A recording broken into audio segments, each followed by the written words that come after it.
Hello, hello. Welcome back, everybody, to the finale of the Heartforge Siege. As you might be able to tell by my hair, we're recording this immediately after the last session, and no time has passed at all. We're all very excited to get back into it.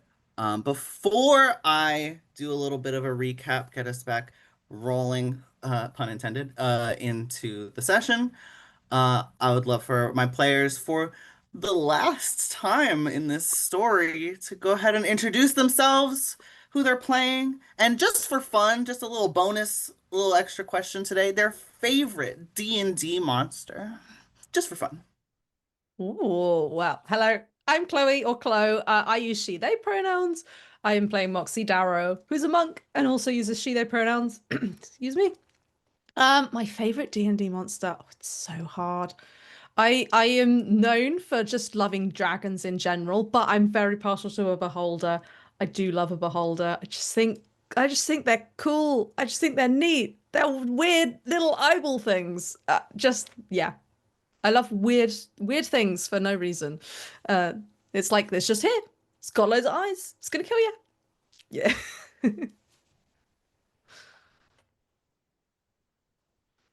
Oh, go on, Mike. You're next. Amazing. Sorry, I was just sorting out too many mutes. Okay, I am Mike. I use he, him pronouns. I will be playing Karlan, the Shadakai barbarian emo boy, who also uses he, him pronouns. And my favorite D&D monster, I'm old. I'm gonna go old school. Has to be a carrion crawler. Ooh, I love that. Oh, um, it's me. Hi. I'm Ray and I use they them pronouns. And I'm playing Ilroka Patis, a Dragonborn Ranger. That's the one. It's been a while. Um, it's a really difficult question, and you know why it's a difficult question? Because I really haven't been playing D&D for very long at all. So I have like literally no answer. I'm really sorry, dudes, peoples. I Just I pick the don't know. Emperor from our first fight. Yeah, there we go. That would do. Something like that. I saw something online about an abyssal chicken, and I was like, that sounds kind of weird and fun. I don't know. I literally have no idea. So sorry about that. I'm gonna hand the Hey, mic it's over. okay. I totally warned you that the question was coming and didn't just spring it on you 2 seconds ago. So, Yeah. Oh well. Hi, I'm Leah. I use she, her pronouns. I'm playing Amira Lazuli, the cleric without a god. And my favorite D&D monster is a displacer beast because it's just a big old kitty with some magic. That's so valid. Um, my name is Miranda. I use she, her pronouns, and I am playing Arthur Scrumple, who uses he, him pronouns. Arthur is a total sorcerer and kind of grouchy about it. My favorite D&D monster is probably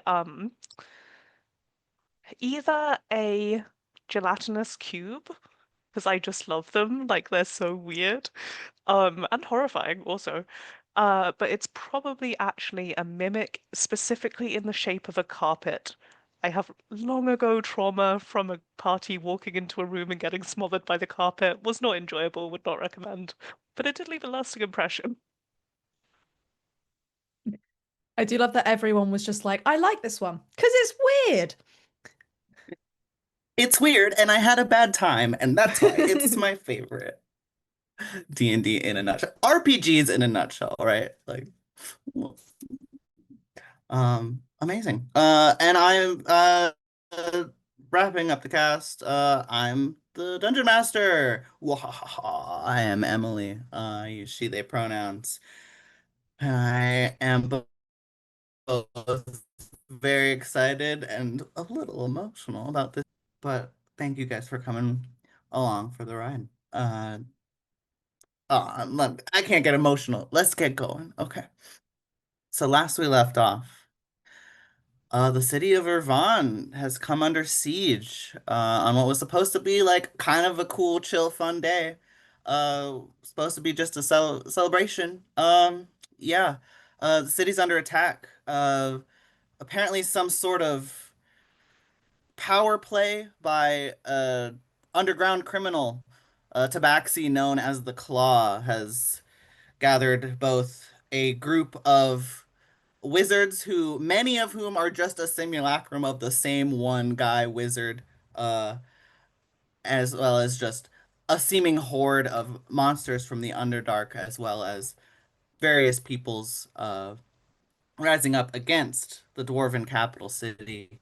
Um, should be a good time, said no one. It's been rough. The populace has retreated inside the palace for protection, where there's been chaos. There has been discovered a plot by some of our heroes, Moxie and Ilrock, and eventually Carlin also joined in seeking out uh these invaders who have been trying to get further within the palace to get to the Heartforge itself, the divine center of magical energy within the city, to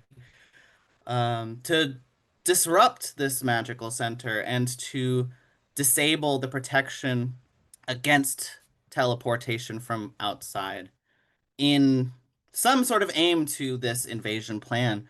Fortunately, our heroes discovered this element of the siege and are have been able to warn people and um, protect against this part of the ongoing threat.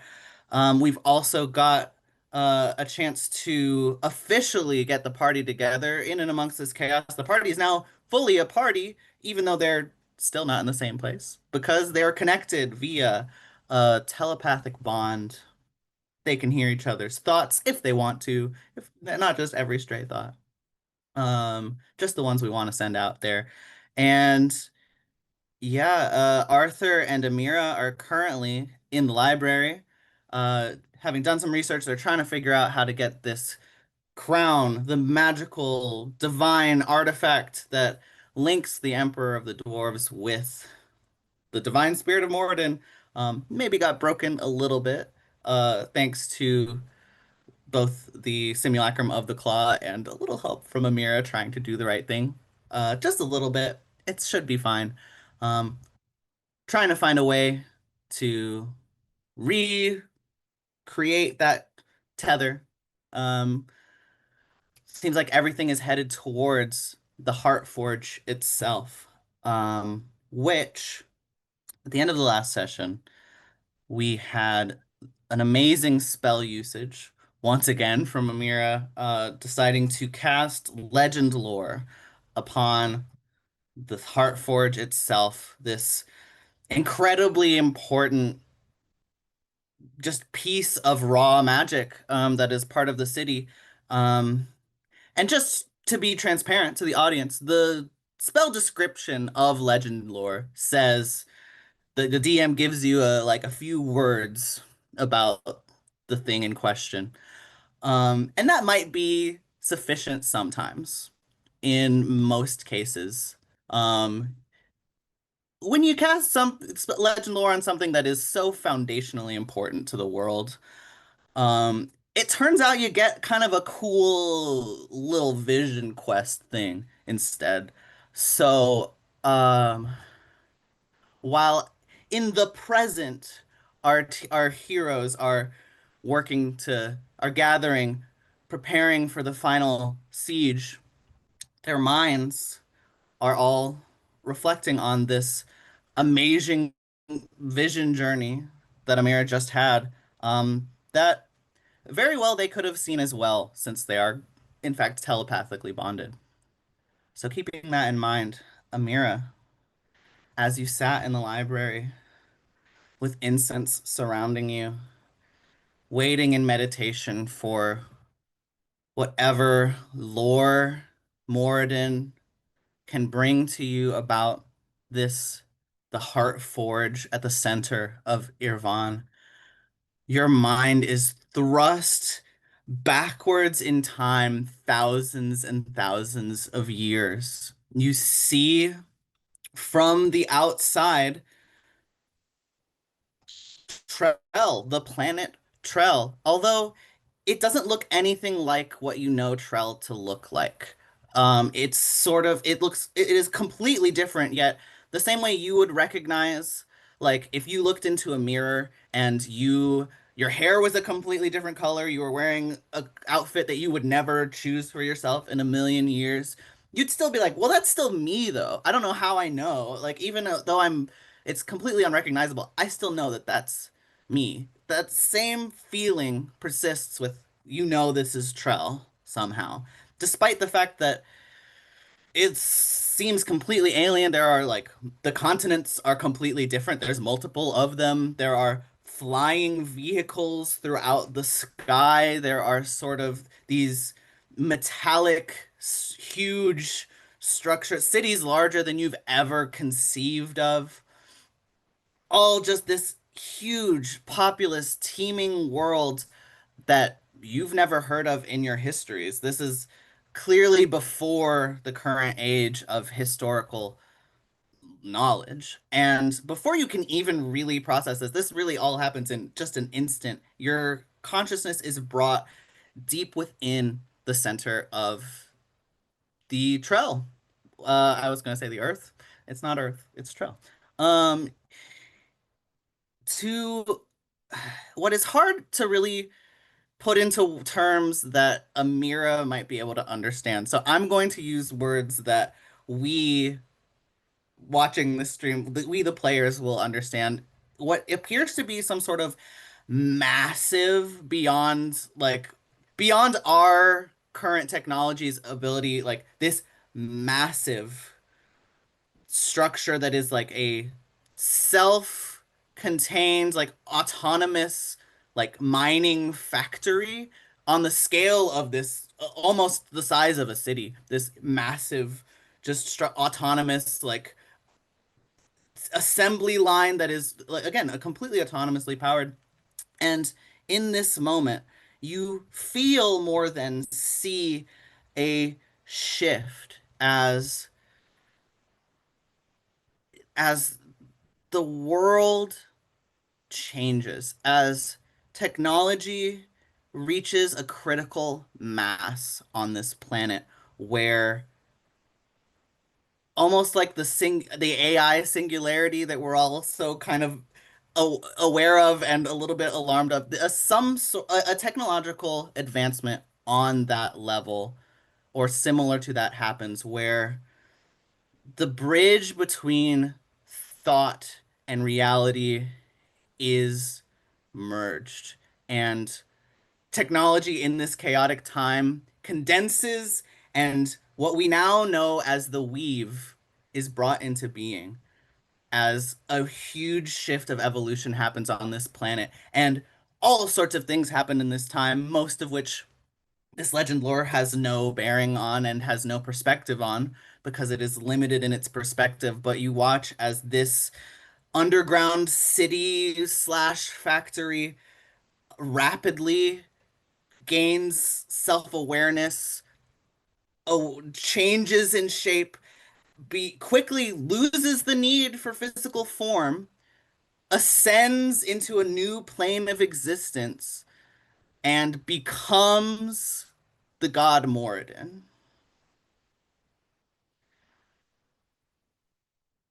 It on this plane, in this dimension, in this universe, that is where Moradin came from. And through some we like however the gods work, this Moradin is blended with the multifaceted, multidimensional Moradin. All the Moradins that are out there, they are not necessarily this formed this way, but this Moradin still is all the Moradins.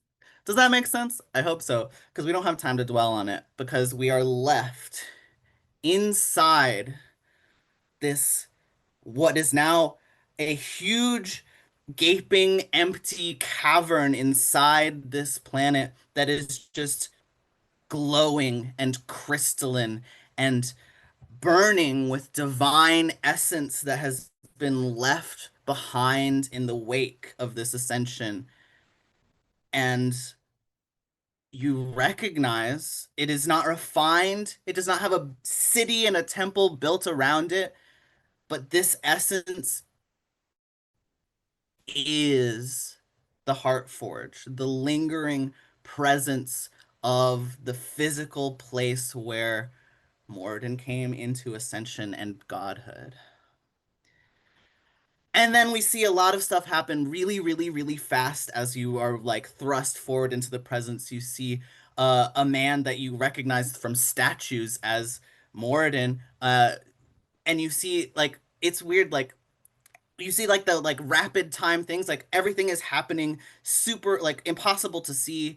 The city is being built up, but you see like almost in real time Moradin just calmly in the center of the city hammering as people grow around him. You're unsure watching the people that come, they aren't all dwarven at first, but either through the kind of people that are attracted to this area, through natural selection and development and evolution over years, the city becomes a dwarven place.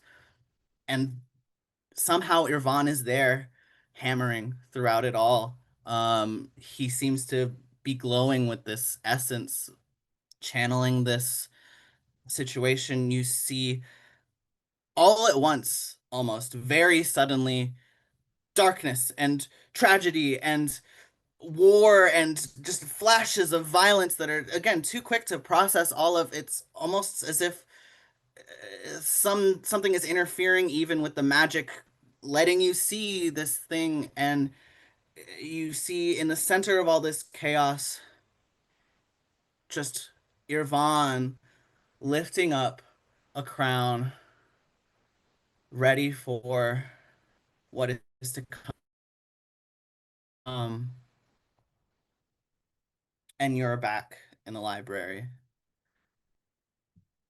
having an almost impossible to process new perspective on the history of your world and on the Heartforge. Your legend lore has been successful, Amira. Okay, I have two clarification questions. One, the hammering, That's fair. the hammering that I saw, did you say that was Moradin, like that I saw, or Irvan? So it was Irvan, the founder of the city, but seeming to be like he himself, as he brought up the city around him. And it's hard because it wasn't fully a literal vision. It's hard to really make sense, but it seemed as if it was Irvan filled with Moradin, but not through the crown itself. Like he was not wearing a crown, he was just a guy.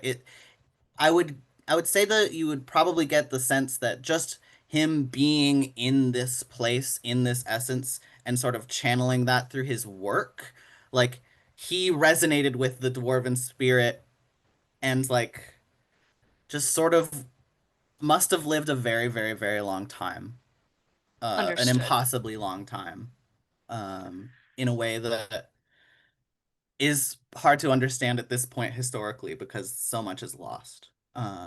But like that's news to you, even though Irvan is this reverential figure. But it also kind of makes some stories make more sense of like how he was able to have that much influence and do that much. It's like, oh, if he was there for millennia, that kind of explains a lot. Um, I think okay, the other clarification question is on our telepathic bond, it is all of Yeah. us and Jupiter and like Surge and Lightning, right?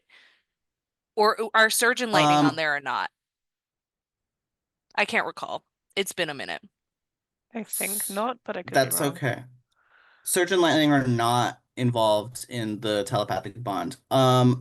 Lightning is the one who cast the spell through the scroll, so I need to see if he would be required to be a part of the the bond. But I didn't intend for him to, like, if he doesn't need to be by the spell requirements, he's not. It should be just the We six can of just you. assume that this legend lore kicked them off if you want. kick them off the call. Yeah. Got DQ'd. Um, it does not require. Okay, so Okay. it's totally fine. It's not. It's just the six of you guys.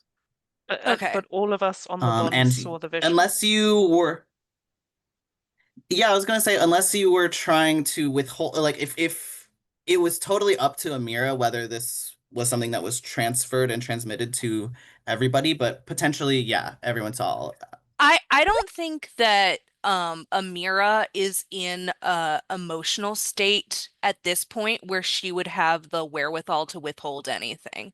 So I do feel like her emotional state is so degraded that even if she wanted to, like I think mate perhaps that broadcasting it to everyone was accidental, but it did happen that way.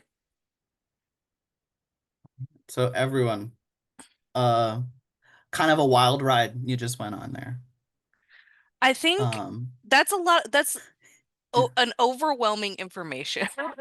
Like Absolutely. even me, Leah, the person, is like, so it was an wow, okay, all You right. happened to hit the jackpot as far as things to cast legend lore about.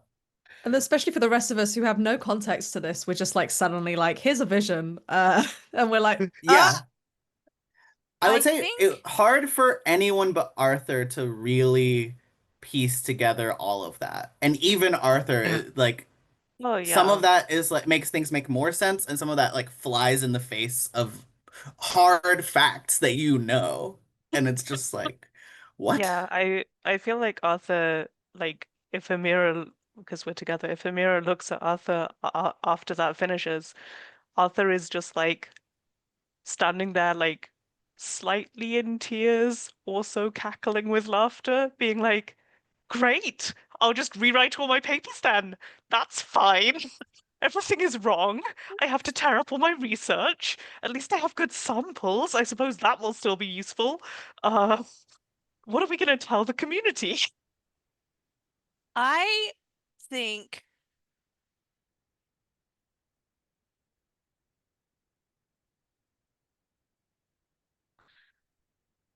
sorry, there's something that I want to know that I was trying to decide if Amira would want to know, and the answer is yes. Um,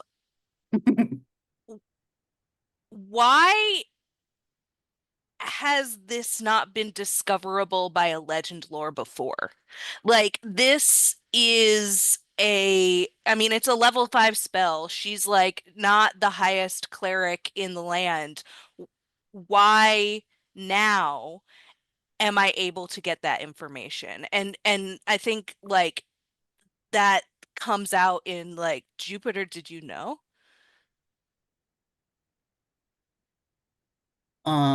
Jupiter, who is elsewhere, you get a like fleeting sense that she is within the Heartforge itself, directing the order of the Forge to into positions to prepare for what they can only assume is a siege incoming.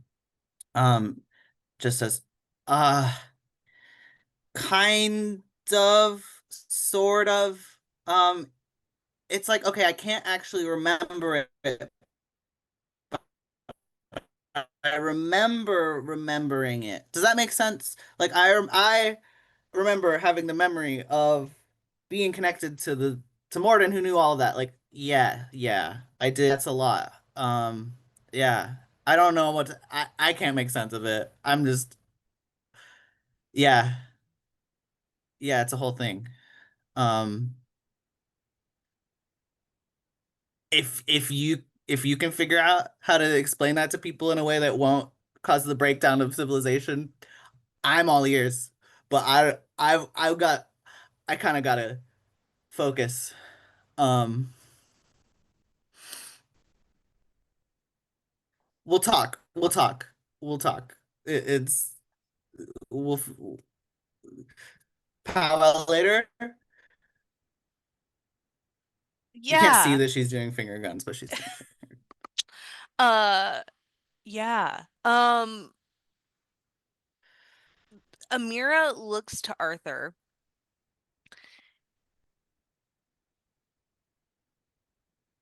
Any conclusions?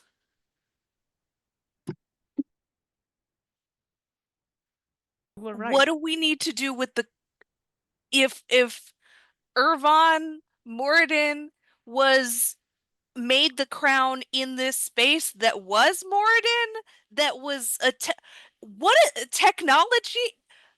We don't have anything like. Okay, so we need to bring the crown back to the god space and do good work, right? Yeah, yeah. Um, I don't think that we can think about all of that right now. We should probably document our experience in case we have some kind of absence seizure later. But apart from that, I think I think we should just take the crown to the Heartforge. I mean, it's Okay. clearly a holy space. We knew that already, and Jupiter's there. Yes. And Do we we physically have the crown? I can't remember where the crown's at. Does Jupiter have the crown or do we have it? I believe that Jupiter is currently wearing the crown and pretending that everything's fine. Got it. that Okay. makes sense. Okay, so we should Then join Jupiter in the to Heartforge. the You, god space, Ugh. the Um, heart. I've been there. I've been there many times. No wonder it feels. Can you be in charge of documentation? sure. Um, do you think that your connection with the crown is what led you to that vision? I mean, you were pretty powerfully connected to it before. That's a great that's a good question because I still don't understand why I was able to impact the magic of the crown. Mm-hmm. I mean, maybe there's something special going on. Whether it's you or the time or even the attack. Maybe the crown can sense when it's under attack. I don't know. Either way, There's there's years worth of research on this if we can get through today. oh yeah, I know. I've already got ideas. Um, Well, let's get to the Heartforge. I know the way. I know the secret way. We can get there fast. okay. Lead on. um, Bravo montage. and yes, we come back to the present where the five of you, as well as the entire forces of the Order of the Forge, as well as some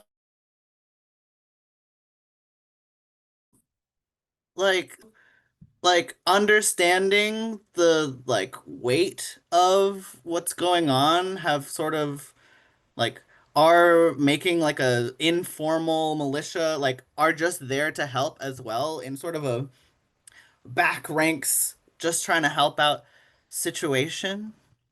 Um, are you are all here able to make any kind of preparations for the oncoming battle that you know to be coming, as well as whatever plans you might have to try to reforge this crown. I kind of just I want to leave it to you before I start making dice rolls happen and getting a battle going and threatening you more than with words. I want to leave it up to you as far as what any of you guys would be doing strategically, emotionally, conversations that need to be had, anything that needs to happen before this all kicks off. The floor is yours. I think Moxie has gone in search of snacks and has come back with like armfuls of like I don't know, some bread or fruit or something, and it's just like every time someone turns up is handing them out and it's just going eat, eat, eat. We haven't eaten all day. And Thanks. then I'm a little nervous. I've never been in a big battle before. Yep. Don't tell me anything about that, please, because I'm nervous too. And I'm not Oh, thinking about it right now. you seem so confident. Good. That's what we're going for. Okay, it's gonna be fine. Uh, what are Yeah. these? I don't know. Guns don't exist. I just feel it in my core. It must be done. The day finger guns were Okay. invented. Moxie, the original bisexual. Moxie, inventor of bisexuality. Love it. What what is the kind of layout of this Yes, Heartforge? important question. Yeah, so it is sort of like a large cathedral space. Everything in here is either made of like gold inlaid metallic surfaces or like yellow glowing crystal that you thought was like carved and brought into being. Now with this vision, maybe you're getting the sense that that was just there and brought and like shaped to be this place. It was created through a massive event long ago. But yeah, it's just this big crystalline place. So we've got like a central altar, and then this is sort of along a back crystalline wall. You would know, Amira especially would know that upwards, like above this place, is sort of like is the palace itself. So like they are connected as one like entity. This is technically like the sub basement of the palace, but it just like doesn't make sense to think of it that way. Like in your day-to-day life. This is just like the central part of the city. Um, so like big giant altar where where there's a big burning eternal flame built into like there's a um not quite like a chimney, like there's like a ceremonial extravagant not to be used in actual blacksmithing um like forge built up around it. Like not forge, but like the oven, the kiln. Like a furnace? I know terms. Furnace, thank you. Um, Taking inspiration. And Um, is that kind of at the you say kind of that's sort of cathedral at the level, so back. is that at the back? Yeah. Yeah, that's on the Okay. back wall. There's rows, there's pews which nobody has time to move. They're like big stone like built into the thing. People are sort of setting up defensive lines like in and around these aisles, in and using these pews as sort of like cover. Um, that is Okay. there's columns, it's like kind of exactly what you would think of in this space. I don't know if that Yeah. is helpful, but No, no, no. that's the That's structure good. we're looking for. Okay. So Carlin will have taken his own oil skin and will have collected as many as he can. And about 20 feet in front of the Heartforge, will leave a thick line of oil all across it, ready to light it and create an extra defense against anything coming through, should they. It's got a flaming sword, might Love as that. well burn stuff with it. Yeah. That's awesome. I love that. I'm not gonna require any kind of roll. That just works, is set up. You have a makeshift wall of fire ready to activate. Beautiful. Um, and for Ilrock, she'll be like gathering as many arrows as she possibly can, seeing as that's like her main weapon. And if she can like find even more adamantium arrows, she'll be really, really happy. Yeah. Go ahead. Could you give me like an investigation check? Yeah, of course. Just to see Is it doing anything? how that goes. Yes. Wonderful. with a 13, especially because of the reputation you built for yourself during the initial part of the siege, as you're going around looking for arrows, people recognize you and want you to have the good equipment. Hmm. I'll Nice. say that the you're able to get enough +1 to attack and damage arrows to last you through the siege. You're gonna be fine. Okay. On that. So where could I add that? Like the +1 damage? Um, I will honestly just remember that whenever you're attacking or rolling damage, that you have a +1 to those. Because Thank you. I am not an expert of D&D Beyond character sheets, so I don't know the best. There's probably a really easy and convenient way to do it, and I don't know. That's fine. I'll make a little note for myself. Thank you. Yeah, people start like handing you like gathering and like handing you their best arrows and like thanking you for being here. From what we understand outside of the palace and in the city, is the siege like paused? Is there stuff still happening? Have like most of the troops been reallocated to the Heartforge at this point? Like, what do we understand about the structure of what else is going on? So what I will say is the trade-off between being prepared for and relatively certain that you will not have arcane saboteurs coming in unexpectedly to turn off the teleport, like you feel safe against teleportation in this siege. The trade-off for that is that you guys weren't able to go out and have the scouting party required to have really good, solid intel. So the quality of this information is gonna seem vague, and it's because you kind of didn't get all the intel there. It's because we You went back know that, inside. th yeah, but I mean, it was a trade-off. Like it would have been a problem. Like you're avoiding a major problem this way, like for sure.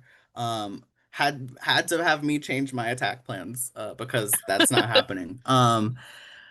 That so you do know like the general knowledge that the enemy has retreated, has fallen back to regroup and reorganize. And you know from what you've heard from the Arcanist that you guys interrogated last session that they are coming to assault the Heartforge siege.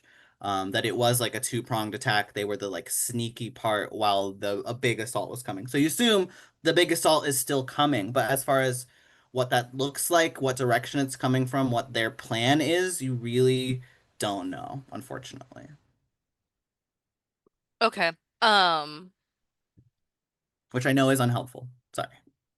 no, it's fine. I think like preparation wise, like Amira is just trying to like compartmentalize and put like all of the trauma she's experienced over the last day just like behind her and focus on solutions only. Like, what can I do now? And is just trying to understand what she knows logistically. She is also trying to ignore the fact that she's used all of her high level spell slots already. And just like in doing fine health though. But she's just like you know, that's where she's at is just trying to focus and like observing what's happening in the space once they get there. Um, what it looks like Jupiter's focusing on, checking in with Jupiter, that kind of thing. I think Sure. Moxie would come up to you Yeah. at some point and just be Yes. like, hello, Hello. Amira, right? Yes, yes, I'm Moxie. Moxie. Yes, Yes, you hello. were in We the met fight. earlier. You're so glad to still have you here on our team. Yeah, I'm glad to be here too. I don't really know what's going on. I'm going to be perfectly honest with you, but I did have an idea, Yes, and please. I pointed at like the big yellow crystal thing, and I'm just like, that's what we got to protect, right? Hmm. Can we move it? Like, if we moved it and put something there that looked like it, maybe we could Huh. get rid of it, like trick them. That's that's an incredible idea. Can we do that? How can we do that? I don't really know. That's why I came to you. I'm gonna need a check to figure out if and how you're gonna be able to do this.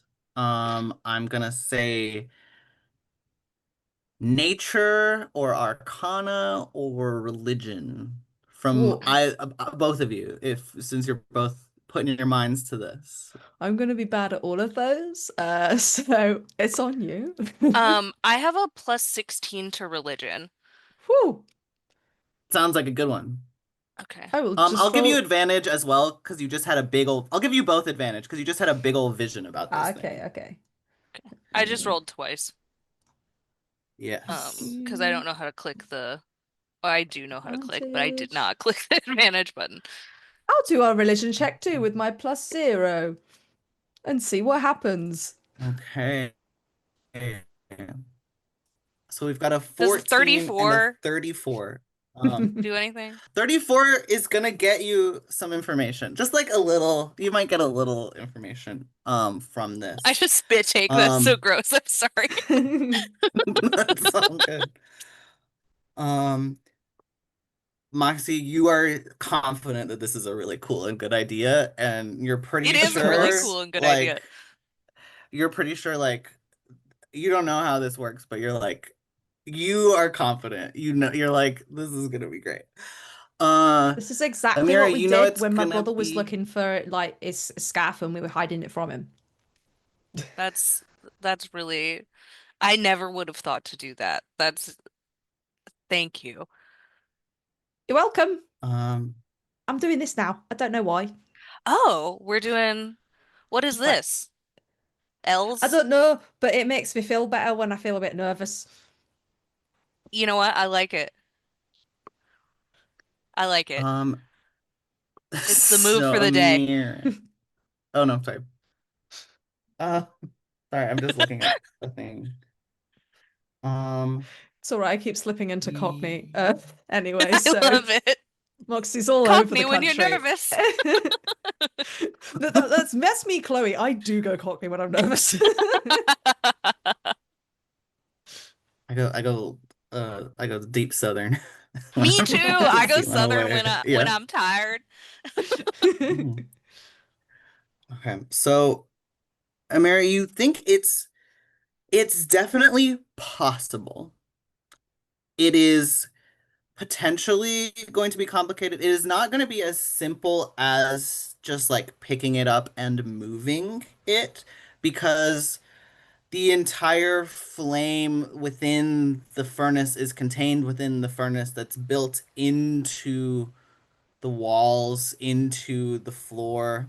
But you are aware, as a cleric, especially, of the ability for people to magically shape stone Mm. with a spell called Stone Shape. So Wait, probably don't have time to like pickaxe it out and like carve it out and move it and whatnot, but it could be possible to have some to make something happen either shifting it directly with Stone Shape, separating it through Stone Shape, or um like bringing something out in front to disguise it. All possible. With a 34, I'm gonna give you the warning slash just also additional knowledge that this is this is the magical center of the city and the place that it is connected into the city. You are not entirely sure what, if any, the ramifications of moving this central flame might or might not be. You I honestly, to be 100% certain of it, I know that this is an insane DC. The DC would have been 35 for that. Like, I know that that's an insane DC, but like, this is like an unprecedented thing of like, this is like a world shaping. Like, you know exactly how world shaping this thing is. I just told you Right. a whole Well, vision and about even it. more now because like from what I understand, about the Heartforge in general. Like the technology for how the Heartforge work, even removing what I just learned about Moradin being a techno god, um, which I am still My new processing. band name. Yeah, the te Moradin the techno god. And the techno gods. That's the band name. Moradin Um, and the Technogods. uh the way that the city is powered and the way that the city is run is connected to this in a way that nobody living knows how to fix, correct? That is correct. Okay. Um, you do, I will say as well, in the vision that you had, the original like raw state of the Heartforge was not this contained singular like flame within, like the whole cavern was a glow and a flame in this, like, this flame to be like you could touch it with a faithful heart and not be burned. So like there's like a resonance in the whole cavern that maybe you previously weren't aware of. It may or may not like disconnecting, like moving it may not disconnect it completely. It may be all tied in together via like arcane wiring. Like you really don't know. But Hmm. it is possible to move it. You are certain of that. It is definitely possible. See, I thought as an Earth Genasi that I could cast something useful, but I can't. I can cast Pass Without Trace. Oh well. During all of this, Arthur will Arthur will have been taking notes as previously described to document the vision. Um, but when he's done with that, he'll come up to Amira. Will it be obvious from what Amira's wearing what she might do in this combat? Like, is she wearing armor or like carrying a giant sword, or like does she seem Um, battle ready? I think that she seems battle ready, but from what she has communicated before, she was ready to surveil at uh the thing and jump in to spare anyone who is like dying or that kind of thing. She is not battle ready by any stretch of the imagination. She's just a She lifeguard. does have a mace and a shield on her back, but it's that's not what she was going for today. Um, well, Arthur will like find whoever is handing out supplies, I guess like weapons and whatever, and find just like a basic, I don't know, leather armor or whatever, breastplate, um, and bring it over to Amira and just like completely out of nowhere be like, wait, stand still, put your arms out, and like push them out into like a T position, and Arthur just like dumps the armor over your head, and starts strapping it in around Amira's body. And while he's doing it, he's muttering all kinds of like grumpy nonsense about the vision, how this is all ridiculous, and he only came here for a holiday, and he's run out of soup, and just this whole day is going really badly. Um, and he's trying to reassure Amira that that he is normal. Like this is the same kind of grumbling that he's always doing. So he's just continuing it and So strapping her into this. she's just accepting this and but where's your armor, Arthur? We're all in danger. I I don't need physical armor. Um, Believe me, if it gets to the point where they're hitting me with a sword, things have gone so badly wrong already, that it won't matter that I'm not wearing armor. Trust me. Um, do You you know, in all of our correspondence and letters, Arthur, you never mentioned what you could do with a spell. If we make it through today, I'd like to know more about where your power comes from. okay? I don't think you'll like the answer, because it's a different god to yours. Well, first of all, There are many gods worshipped here in the Order of the Forge. Now That's not let's a talk problem for about me. like the orthodoxy happening in this city. We could say a lot about militarized clerics. Okay, okay. But what I'm saying is, I just found out my god's technology like 30 seconds ago. So maybe I will, I feel like maybe I'm perhaps a little more open to different ideas because my ideas got me to this level of confusion, my god being banished and my best friend dead. So, Arthur's maybe we're like open to other ideas. Maybe, maybe, yeah.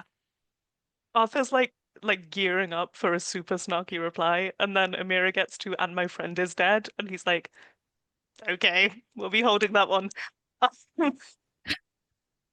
Yeah, okay. Let's talk about it later. We can maybe we'll find new and different ways to disagree. As Um, long as we still have ways to disagree. oh, don't worry about that. Um, while he's finishing this up, he's gonna cast an enhance ability on Amira. Um, above the table, do you want wisdom or strength or something else? Um, I was can gonna go for I wisdom because can you're a I think cleric, about but it and let you know? We'll assume that there's a ability and I'll let you know which one for here sure. in a little bit. Yeah, Yeah, absolutely. thank you. It gives you advantage on ability checks relating to whatever you choose. Perfect. Perfect. Um, so Arthur will finish like strapping you in and be like, "Oh, you can arms down." Um, and just don't go doing anything heroic, okay? Lazuli, you've done enough today.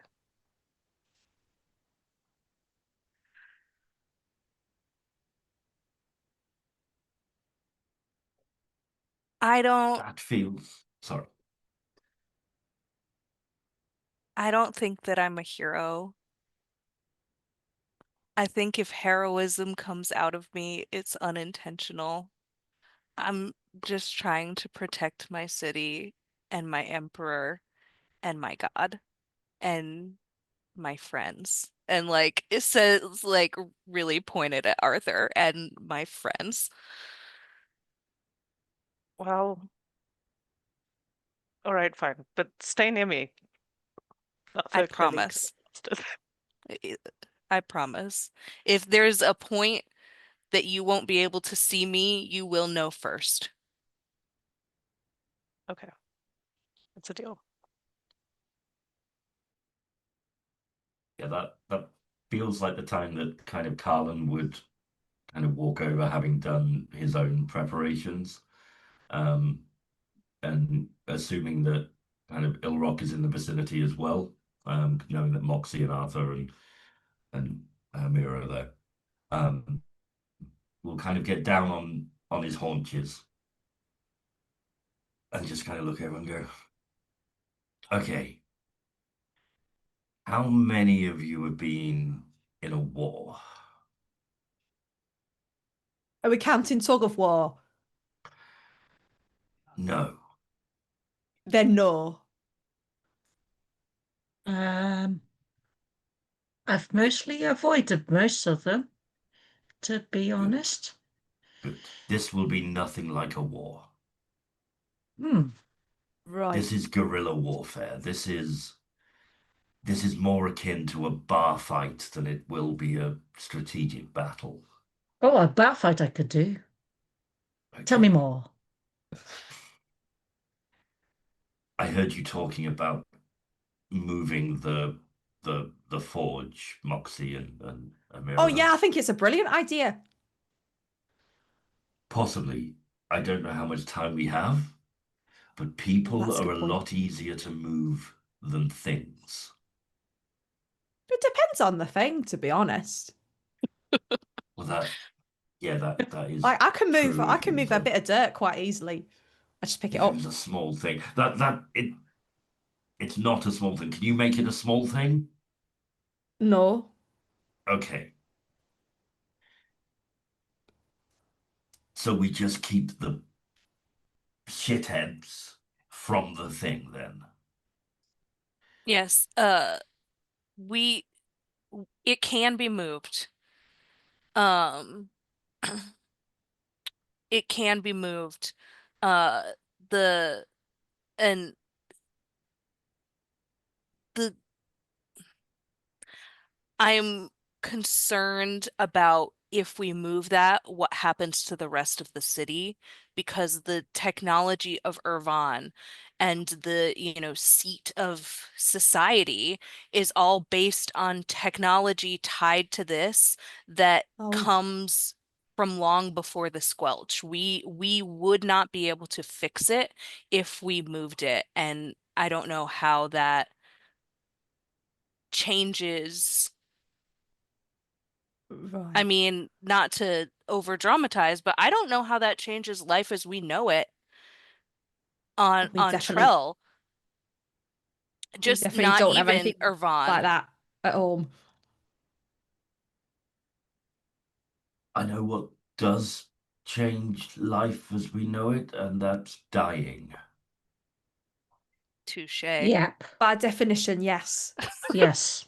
That usually is what happens, yes, when you die. Yeah. So let's not I do don't want to do that. no, no, agreed. Do not want to Is die. that like a possibility here? Like if people die, if people like might die here? I don't think they've come in or they're going to come in to have a cup of tea and negotiate Well, for the Heartforge. okay. Yeah. Mhm, mhm, mhm. That's fine. I can. I'm not gonna die. No, I'm totally fine with that. Yeah, yeah. What? Watch out I for w- each other's backs. Absolutely. Absolutely. Drive back as many forces as you can. And if all else fails, kick them in the bollocks. Oh, that one does always get them. Yeah. I Fight wish we knew dirty. what they wanted from the Heart Forge. This is so meaningful to us in the city. The Order of the Forge in terms of our our connection to the divine. It's important to how the city is run because of its inherent divine and arcane magic. But we don't know anything about all of these arcanists coming in. We don't know anything about arcane magic has been gone for centuries. What is the Well, intention of these people? Arcane magic has been gone from your sight. It's not been gone everywhere. If they're planning on coming in here, they tried to take the crown already, specifically the crown. They didn't really try to kill Jupiter. They didn't try to wipe out the city as a whole. They came for the crown in particular. Mhm. I would guess they're going to try and put the flame out. That's what I would do if I was trying to bring down this city. Yeah. Or So charge some magical, mystical, insane weapon that then would destroy the city. So Possible. that too. Oh, Uh I hadn't thought about that as a power source. oh, it's definitely a power source. I don't think you but have to believe in modern to be able yeah, to use a power source. what if that power source like is Moradin, right? It's like part of Moradin, like the crown. I think that it is, and I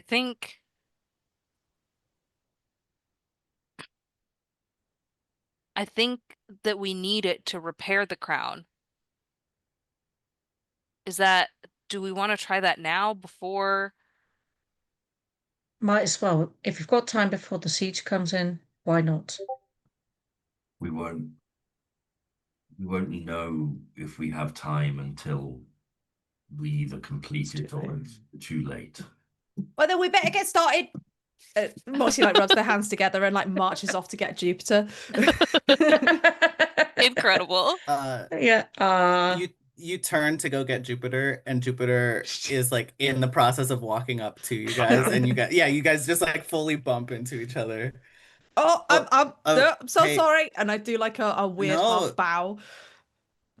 And I just kind of you're stay good. You're there. fine. Oh, At right. Yeah. ease. It's please don't. do that. It did make me feel better that That's time. fine. Ugh. Yeah.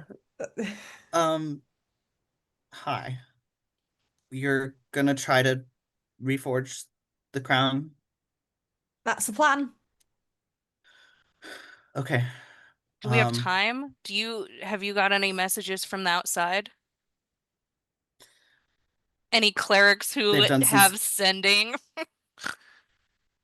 yeah. Huh. Yeah. I know how magic works. Yeah, we've gotten a few reports. They do appear to be on the move. We've had our scouts starting to fall back. Whatever you're gonna do it quick. And she takes off her crown and hands it to you, Amira. Okay. A lot of people give are like who are just like witnessing that, like kind of are like, what the heck is going on? But I'm not gonna make anyone roll an insight for this. Jupiter is really bad at acting like she's the same. So a lot of people, no one's real, like people are already thinking that this is a weird situation and are just like, we don't have time to deal with that. So like maybe not the as shocked looks as you would expect. Um, Are most of the people in here in the Order of the Forge, or is it like other people who have been gathered? Like, what context would they I have would about the Heartforge and say Jupiter? I guess I'm asking. most people here are order members. I would say at least 2/3 are members of the order, and then a good amount of brave civilians, workers, people with who just have that fighting spirit in them. Are there's plenty of weapons around. Like dwarves do know how to make weapons. It's true. So like people are armed and look ready to scrap with the best of them. But I would say like the even among order members, like the knowledge of how the crown works intimately, like sure, plenty of people like understand that from like their religious studies, but there's also plenty of people who like are fully faithful and devoted and like don't care about how things work really. Like they're in it for the paycheck or they're in it because they know it's the right thing to, like it's just like there are a lot of different motivations that are less lore based than yours. So even though most people like sort of know how it works, the civilians at large are just sort of like, oh, the king took off their crown. That's weird. Like they're reacting into it in a much more like mundane. Still, that's a weird thing to see, but they're not like clutching their pearls and wondering what it could mean, like some of the order members might be doing. But even then, Okay. some people don't seem concerned about it at all. Jupiter, Carlin, don't know if you remember me. Yeah, of course. Forgive me asking this. Is your priority restoring the power to the crown or restoring the power of the crown to yourself? I don't personally care for power. The crown can go where it needs to go.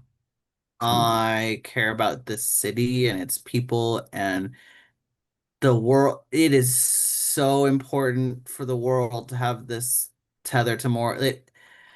I can't state enough how much worse off Trell would be if Moradin wasn't able to protect it. So that's, you know, I don't need to be emperor. I don't care about that. I'm happy to have done it. I care about the people, but like that's up to Right. Moradin, not me. You're a skilled fighter. You'll be needed. Oh yeah. Moxie, I Hmm? yeah. if this works, if the crown is restored, your fleet of foot take it, run, keep it safe. Yeah, that I can do. And we'll provide cover.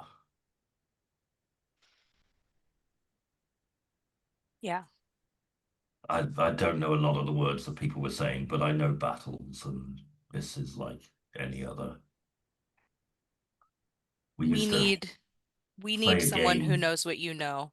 The Order has trained in protection and surveillance, but war hasn't come to Irvan in an age. We used to play a game in my village where we would have to defend a pig's head from the people who were trying to get the pig's head. Got quite bloody, but it was fun. But you always gave the pig's head to your fastest runner and made sure that they stayed out of reach while you defended them. So this is the same. The crown's just a shiny pig's head. And these fuckwits coming in are just assholes who you need to stop from getting it. Oh, that makes it sound mighty simple. Fights usually are. Plan for the worst, hope for the best. I With so much complication, I appreciate the simplicity. Let's see what we can do about reforging the crown. And then like to the order members who are kind of giving me a look, I'm like holding the crown and I'm like, simple magic refresh, everyone. Nothing to be alarmed about. Connecting with the forge as we all are wont to do. And just A couple people take the just like crown up look at to each other, look back at Amira. Right. this is how we she only has Yeah, one hand, so yeah. she's like holding the crown with one. It's Roll fine. for manipulating the masses. I don't Ooh. think these masses are being that Uh, manipulated. Yes. they go back to work. They're too busy to question you at the moment. So yeah, what what do you want to try? The floor is yours. That you didn't find a ritual or a methodology, so you're there with the forge, with the crown, with your heart, with your faith, with your friends. I'm happy to hear what you want to do to try to get this What do I connection want to made. do? Uh, Just for fun, just for no reason at all. You hear in the distance some bells are starting to go off. Um, as whatever you are doing, you should probably do it fast. okay, I'm gonna get right up to the Heartforge then and um hold the crown out and say, Moradin, I don't know who you are or what you are anymore, but I know you came from here and that you chose to connect to this. So I don't know how I disconnected you, but if it is a problem you can fix, I trust you to fix it.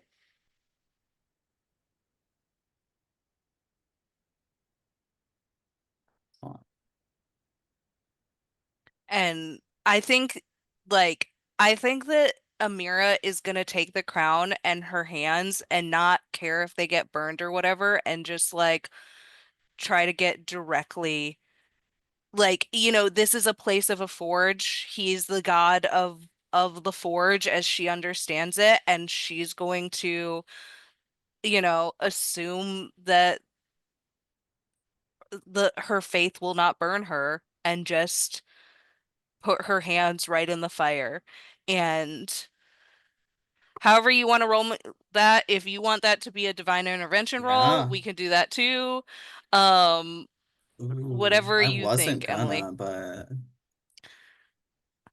Sorry I I brought it up. wasn't Roll back. gonna. Never That is mind. spicy. No, I think that this is going to be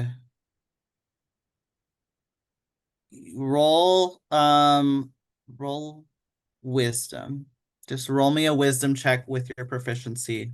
This is Okay. like a spell casting. You are doing the same kind of prayer that you would do to try to cast a spell. So I'm Do going you to treat it like you're casting a spell. do you want to choose that for your enhance ability before you roll? Yes. Yeah, that's what I was gonna say is that I think that wisdom is what Arthur suggested. I am gonna go with wisdom. Then roll with advantage.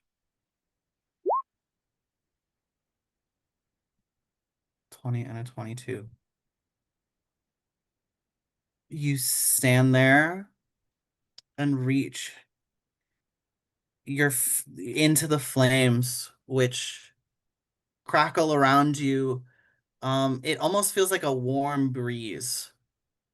Um, with like a tingle, almost like I don't know, like a static electricity of sorts, almost as you just like feel this like you felt this energy before, but never so directly in your hands, and it's amplified by the crown. It like already, even before you start to pray, feel this resonance of this object in this place, in the place where it was forged, and you reach out and feel your mind make a connection.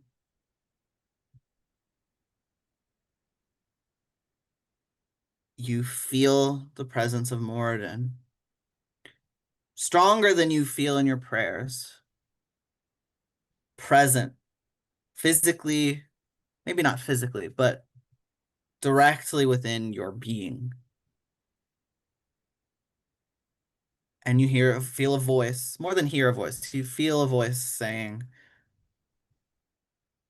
I am still what I always was. I am here. I am coming. Hold strong, my child.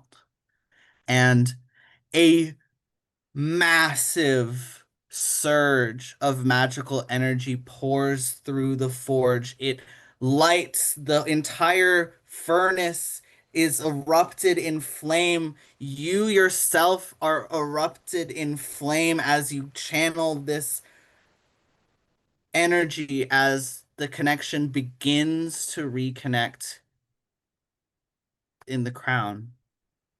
You're getting the sense this might take a moment before it is complete. I will say Which, this. yes, I know that there is a ton going on, and I know that it is selfish. But Amira, as this is happening and is seeing this happen, the question, the compartmentalization stops, and the question that comes up in her head is, why me? amazing. I love So I that. I just, will because honor Moradin would that. I know will keep that, that so in I mind. wanted to call it Yes. out. No, I appreciate that. And we will circle back to that because as this channeling process begins, like I said, you're getting the sense this is might be a somewhat time-consuming process. This is not going to be instantaneous, which is why it's rather unfortunate that while this channeling begins, some screams are heard outside, some booms are heard outside, and the front gates crash open as hordes upon hordes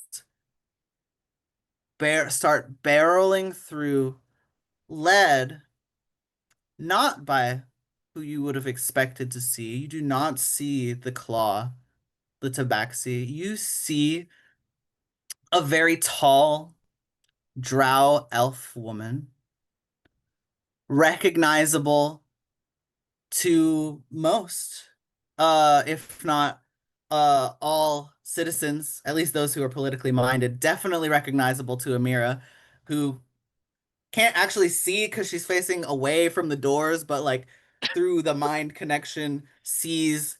Uh, yeah, that is the Empress of the Drow, married to the Emperor, though not technically married to Jupiter.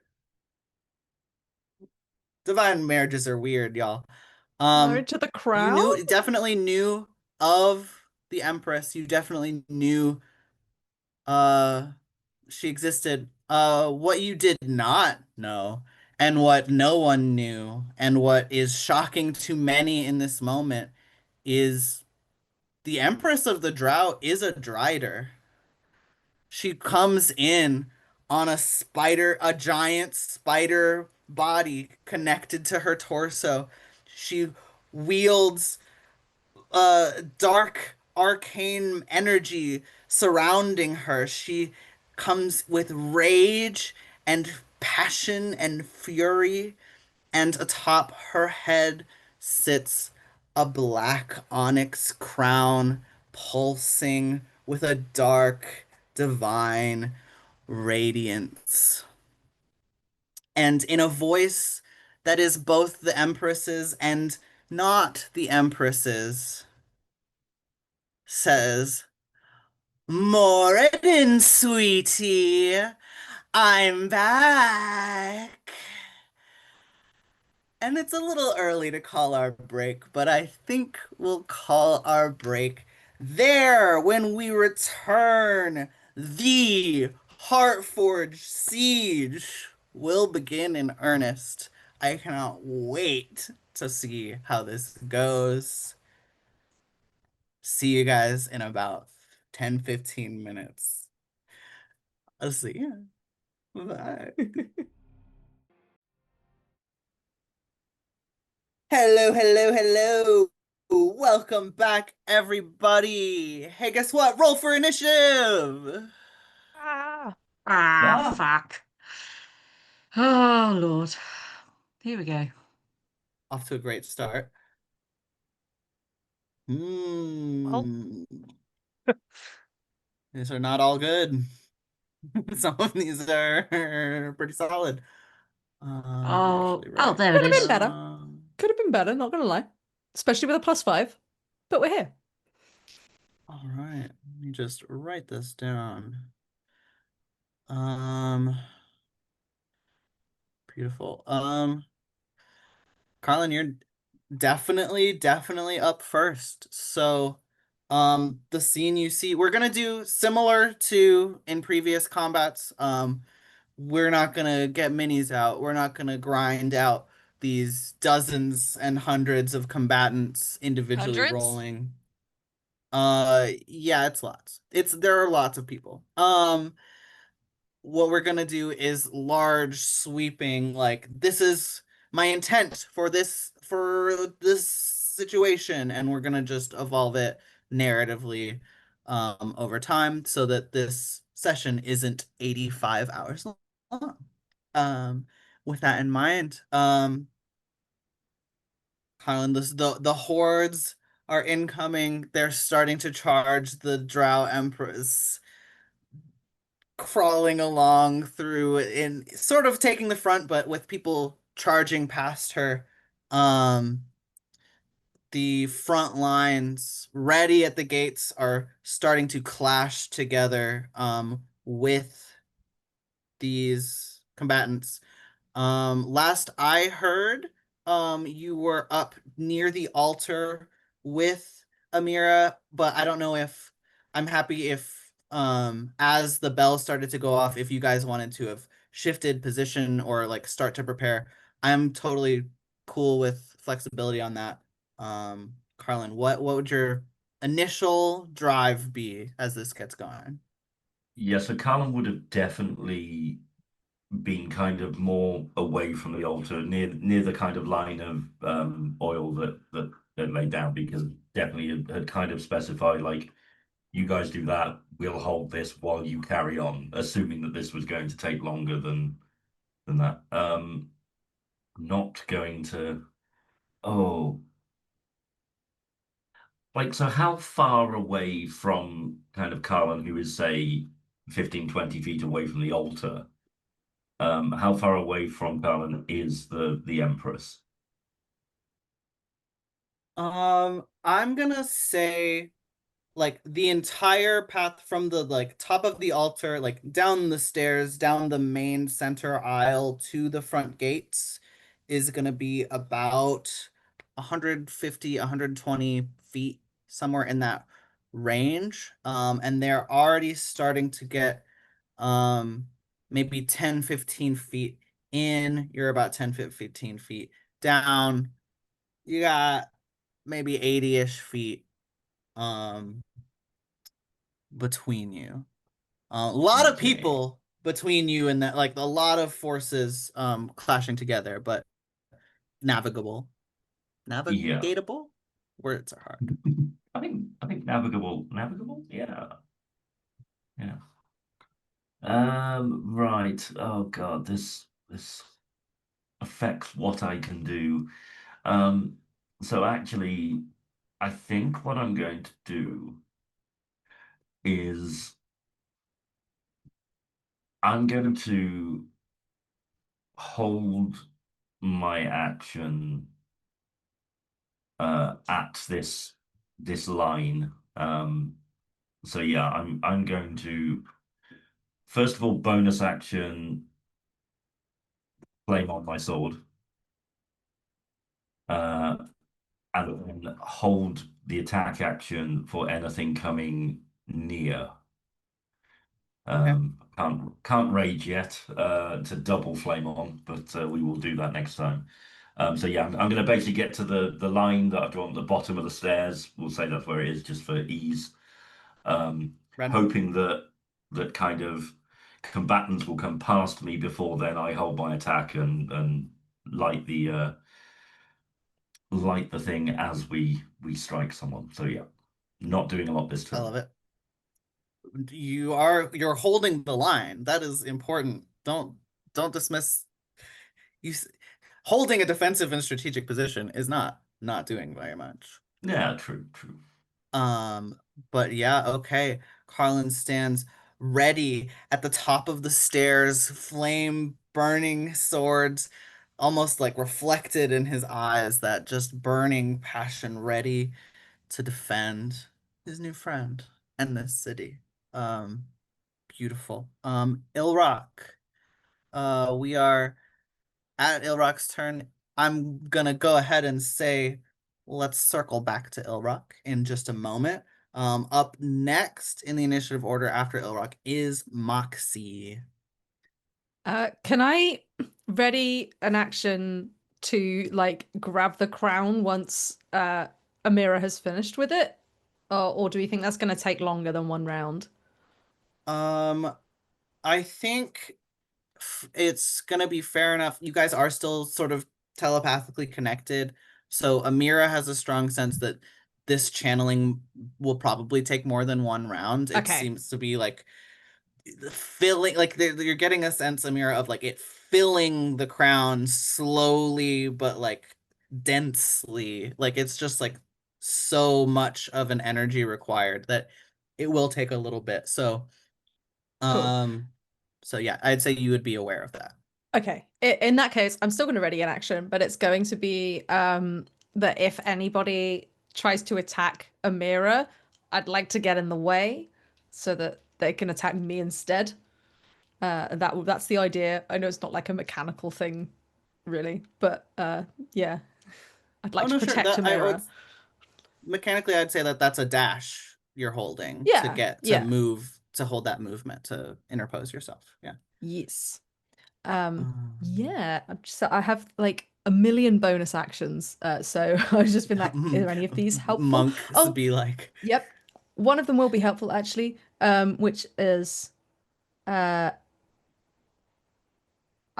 pay. Oh, it's not. Well, it's kind of helpful, but I disengage For the reason being, because if I do patient defense as a bonus action, which is disengage, I can gain 2d8 temp HP. So I'm gonna do that. In fact, I might actually spend. Wait, sorry, I misread it. I spend one focus point. It takes both the disengage and the dodge actions as a bonus action at the same time. So we don't actually need the disengage. I will be Ooh, dodging. love that. And get 2d8 temp HP, which I will roll. 10. Yay. Love it. Cool. That's me. I'm ready. I'm Awesome. there. Got my fists up. Definitely Ready. looking In very place. confident and not like freaking out internally. Awesome. Yeah, she's got the confidence. You might even say they've got the moxie to stand in the way. Yeah, they do. Thanks, man. Um, awesome. That's Moxie. We're gonna circle back to Ilrock. Ilrock, as this battle's unfolding, what are we doing? What's our strategy? What's our Right. thought process? Well, yeah, hit as much as Elroy can with arrows, mostly until they get a bit closer, and then destroy things in flames. That sounds like a great strategy. So Right. I think the range on the bow is. Hang on, let me just double check what it was. 45, and then there's like brackets 180. So I have no idea what that means. Um, so the first Okay, so I can start like hitting things from long range. That would be good. wonderful. Um, So those will be rolls from the long range. You will be rolling at disadvantage. yeah, that's fair. Um, if you wanted to move in closer, start getting people who are on the front lines, Yeah. that will put you more in danger, being more like exposed more forward, Mm-hmm. but you'll be rolling straight rolls instead. So Okay. it's up to you. So you've got 2 turns, so let me move closer and then use Heartbreaker. Is that an idea? Excellent. Yeah, I love it. Okay. Um, So there's that one, and then that's one. Am I doing this right? I don't know. Yes, I think so. amazing. And then I get Woo. to do it again. Yeah. There you go. Dang. So with our plus ones, that's a 30 and a 31 to hit. Any Nice. combatant within this place has a lower armor class than that. Uh, Nice. straight up, ancient dragons would be hit by these attacks. You're good. Nice. Nice. So I will say as people start coming in, especially as you know these people start going in, I think you're focusing on anyone who's like starting to like break through the ranks, or anyone who's starting to like um you know make advances, any like even keeping eye outs for like, I think there's a couple times when like someone is about to get like one of the order members is about to get got and get stabbed and get attacked, and that person has an arrow sticking out of them and they fall. Like your eyes are with that level of accuracy, your eyes are constantly snapping from highest threat to highest threat to highest threat, and making sure that those threats are taken care of, and really Yep. helping in keeping holding the line really Nice. effectively. Yeah, she's definitely a Um, murder machine, this Ilrook. So that yeah. sounds about right. Remind me not to piss off Ilrock. Um, cause damn. Um, yeah. Laser precision. Amazing. Beautiful. Did you have any kind of bonus action, anything else you wanted to activate in this turn? Oh, I mean, a phenomenal turn already. I don't know, but let me just double check. I'm not sure if there is anything else I can do in a turn, but Totally fine if not. The boop, boop, boom. I'll have to be closer for that one. I've got like a spell. Can I like prepare a spell in advance? Does that I don't know how this works. In Sure. some games I play, I can do that, but I don't know if that's possible. I'd like to prepare Sure. then Hunter's Mark.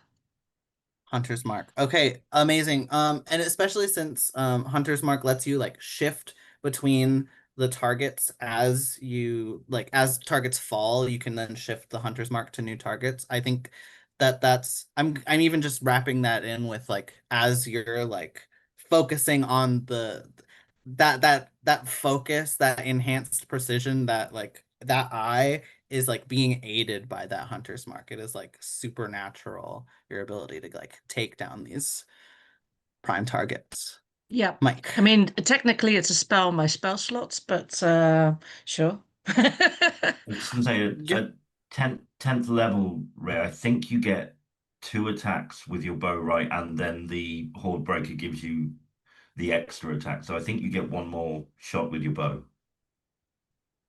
Awesome. Go Well, ahead and sign roll me up. that. Uh-huh. Yeah, you get Sign me two there. attacks per your action at 10th level, for sure. Great Okay. call. Thank you so much. That's really helpful. Have another attack. 26. So Ooh, that's a and 27. great damage on that too. Yeah, amazing. I raining down, I'll just yeah, I will keep that in mind. How like really truly like already it's very evident that Iraq is making a significant difference whether or not this front line is able to hold, and it is currently holding. Nice. Thank Beautiful. you very much. Um, okay, Ilrox, end of your turn. Before we have Arthur's turn, up next in the initiative order, we do have the Empress of the Drow. She is walking forward with this like she isn't, she's let the front line pass her, but she's just like striding forward. Strider. She's striding forward. Um, casually, regally, with like this arrogance, and like is continuing to monologue, like as if there's not a big fight going on. And she's just saying like, "Oh, Morden, what a fool you were to think I was not in control, hiding in the shadows, waiting to take my revenge upon."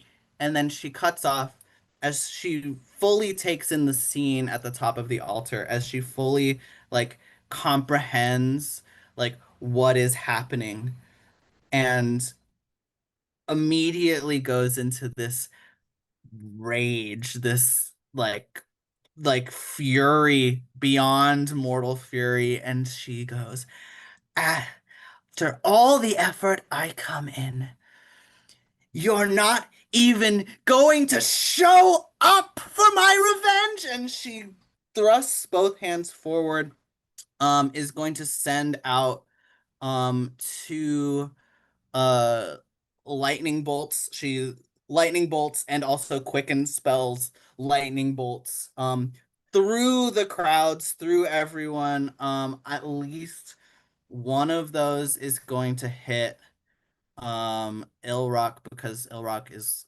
forward enough to be within range. I think let me check the range. You'd think that playing a wizard on Baldur's Gate would have me knowing exactly the range of lightning bolt. Um, I don't think playing any class on Baldur's Gate ends up with you being able to play it well at the table. that's so true. It's like, I mean, if I can click and drag, oh, the lightning is 100 feet long. So I would love everybody, please, to make a dexterity saving throw. Are any of I'm these likely to hit a mirror? Yes, absolutely. In fact, I was gonna say, um, they're probably like both coming in at a different angle. Like she's got her arms out, but I think they're gonna converge at the altar. I'm Well, gonna I rolled need. a nat 20, so Did you? did you wait until I mentioned that you have disadvantage because you're in place channeling Wait, an but arcane thing, so you probably but wouldn't be before as we get to that, dexterous? I want to Yes. counterspell one of them. Beautiful. Ooh. Okay. Yeah, go ahead and So roll. Oh wait, it's that's different. It's different in this it's edition. you. Right. Yeah, you roll a Constitution saving throw, DC 18. Okay. Okay. I'm going to roll with advantage here because she's a war caster. But it's not the greatest modifier. So there's one option which does not do it. And the other option which also does not do it. So One last. one of those lightning bolts is not going to strike. If everybody except for Amira could just roll, like, type into the Roll20 try, like, /R1D2. On a 1, you were in the path of the one that got dispelled. On a 2, you were in the path of the one that did not get dispelled. Um, Amazing. Lucky break for our. Oh no. Oh no. Um, It's okay. I have evasion. Dang. Beautiful. You lucked out anyways. You were in the one that got dispelled, Moxie. Ah, right. Yes. So Still it's gets hit. just gonna be Okay, let me make Arthur my and save. Amira, which is kind of fitting, in a way. Make that Oh, I dexterity get a save. 21 on the save though. You do get a 21 on the save. Amira, if you could roll a second time for I that did. It's disadvantage. if you scroll up, I rolled a Oh, 19 for a dirty 20. Hang on. hey, hey Almost Leah, like God's on our heck side. off. Heck off with your nonsense. Okay. Um, that's pretty good. So you guys are gonna take half damage here. Um, yeah, okay. Hmm. Could I have Um, jumped in the way of Amira's shot with my defend? I know it's not yeah. technically mechanically allowed. I mean, okay, you can. Mhm. Lightning bolt goes through things. So Right, okay. if you're able to dive in, you will get the damage also. But you're not able Okay. to, because you can't move a mirror out of the way No. fully without breaking that connection. All right, then I probably wouldn't have done that then. I Uh don't like to say no no, as a it's okay. It GM, makes but sense. okay. But I'm there. I'm Okay, ready. let me I'm roll. ready. You're ready, but you're also wise enough not to take lightning damage for no reason. I think Moxie was like ready to punch Um, something and then it like sees that it's a lightning bolt and is like, uh no, nope, nope. so Arthur and Miranda, that's both 28 halved to 14 points of lightning damage. A Ugh. lot of people get zapped by this. A lot of people are singed. Uh, and with 28 damage, there are some people like already like kneeling, especially like civilians that get hit. Like a lot of people get knocked out by this. Um, Fortunately, like half as many because one of them got snapped away. Thanks, Arthur. It's probably saved, like, genuinely saved lives with that one counter spell. Still a potent spellcaster here. I had a thought. Oh, not something that I planned or accounted for, but in looking at the description of lightning bolt, it lights things on fire that are flammable. Um, Yes. and so um Mike Carlin's standing ready to light this aflame. Um Behind you, these flames erupt into place as you are prepared to dodge out of the way of a lightning bolt that doesn't come. But you're sort of awkwardly in place, and then you're just like almost frozen, and then the fire goes off behind you. It looks All mega right. cool. Oh yeah, like Um, amazing cinematic. Um, and it's just like that's exactly what I thought. You still have your held action. I'll let you use that on an attacker that comes into place anyways. You will not. I mean, the thing's already lit, but you still have that held attack. Yeah. Perfect. Awesome. And the Empress is just still storming forward like a jilted ex-girlfriend can. Only a jilted ex can. And that's the end of her turn. Arthur is up next in the initiative order. Cool. Uh, Um, so Arthur's like action will be spent on casting Firebolt at the Empress. Because we want to distract her from a mirror. That's gonna be a 27 to hit. that definitely Goodness. hits. Yeah. Um, Sorry, total of 12 fire damage. oof. Okay. Amazing. Have noted that. Um, And Go for it, Ray. then Um, the reason I'm using such a low, well, not even a leveled spell, a cantrip, is because I'm going to healing word Amira with a bonus action. Um, so Amira recovers 10 hit points. Brilliant. Almost back to full. Yeah, That's and I'll great. continue to hold my position, like, I guess with Moxie flanking Amira to protect her. I love it. Wonderful.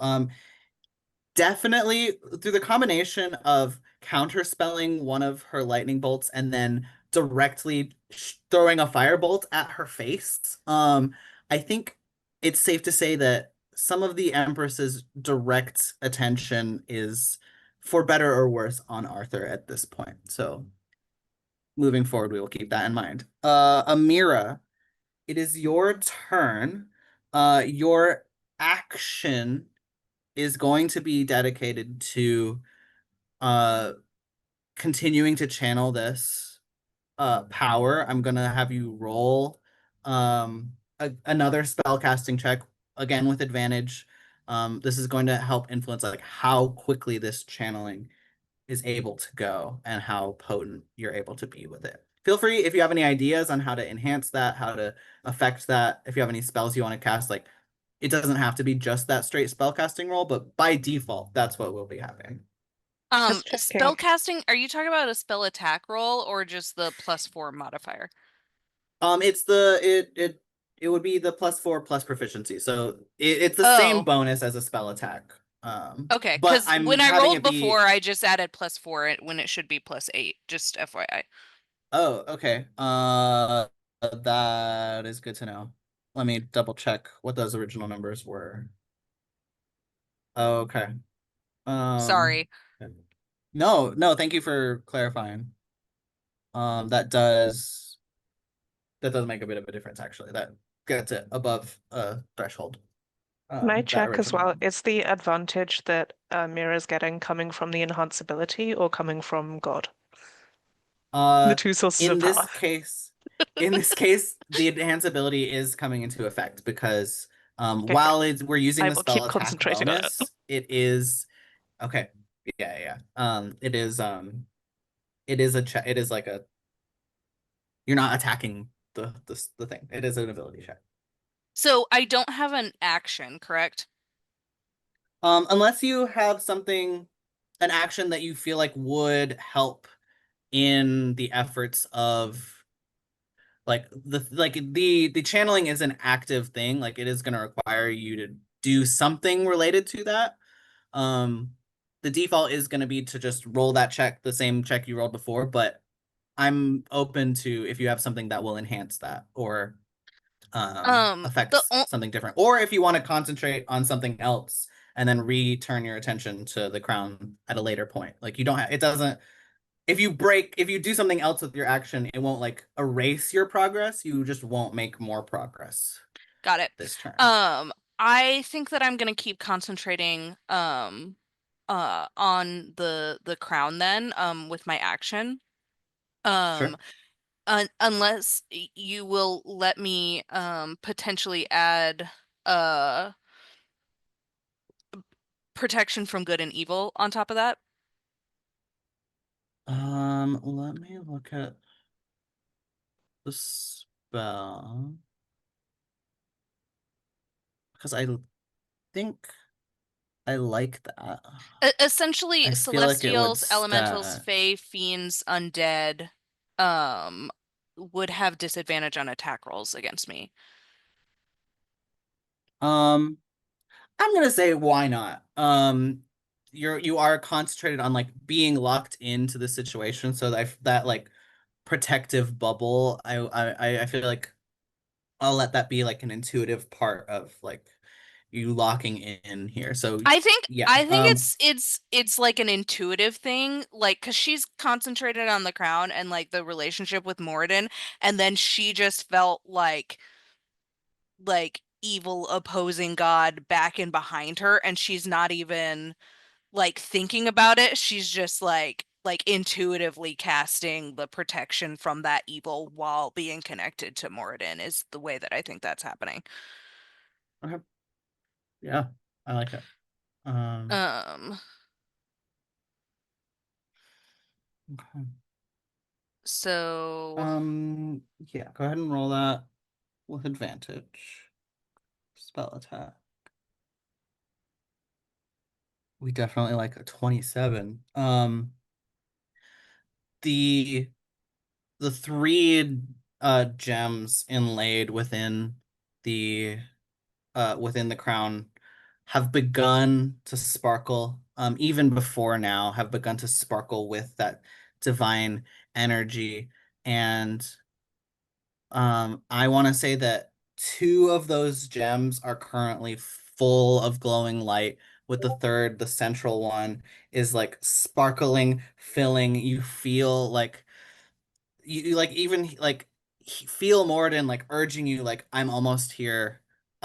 Just keep going, just hold strong. You've got this. Um, you're almost there. One more successful turn is going to bring Moradin back to the crown. Excellent. Any bonus actions?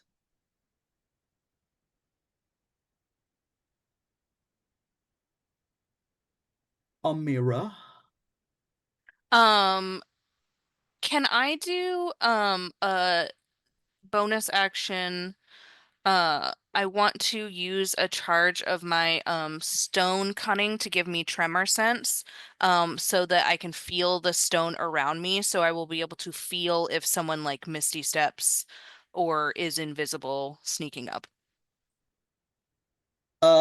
Absolutely. And when you do so, you are given advance warning of a threat that is on its way that was unbeknownst to everyone up until now. Technically, tremor sense only gives you 10 feet of tremor of like specific information, but It's it 60 just feet. makes too much sense. Oh, 60 feet Hmm. makes even more sense. But I just feel like with understandably, as soon as I say what I'm about to say, you'll understand why I feel like you would be able to feel this. There is the feel of burrowing, of digging, of crunching through stone and through rock and through the crystal that makes up this palace.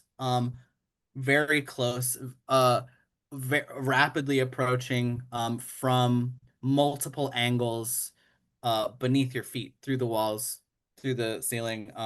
Something is not content to only assault from the open door. Not here yet, but you got some more advanced warning that that might be about to happen. Okay, then I'm gonna shout that. Like, look alive, something is coming through the walls very, very soon. Uh, Noted. Okay. That is gonna be Amira's turn. At the bottom of the round, because both of these groups rolled really low on their initiative, we have the general initiative of the assaulting forces and also tied for initiative, the general initiative of the defending forces. What I Emily, would play like D&D to with happen yourself. here. Ha ha ha ha! I just pick up these little dolls, and like the next 45 minutes are me narrating what happens and role playing specific interactions. No, what I would love to happen right now, I would love for each one of you to roll a d20 to represent like you collectively are going to represent the general forces. I'm going to give Ray advantage because of Ilrock's ability to keep the forces back. I'm going to give um Amira advantage because of the advanced warning that she just gave, and I'm going to give Arthur advantage as well because to represent the lives saved during that counterspell. Um, and I'm going to roll 5d20s for my bad guys. And we're gonna just compare, and I'm gonna just decide narratively what that means. Um, amazing.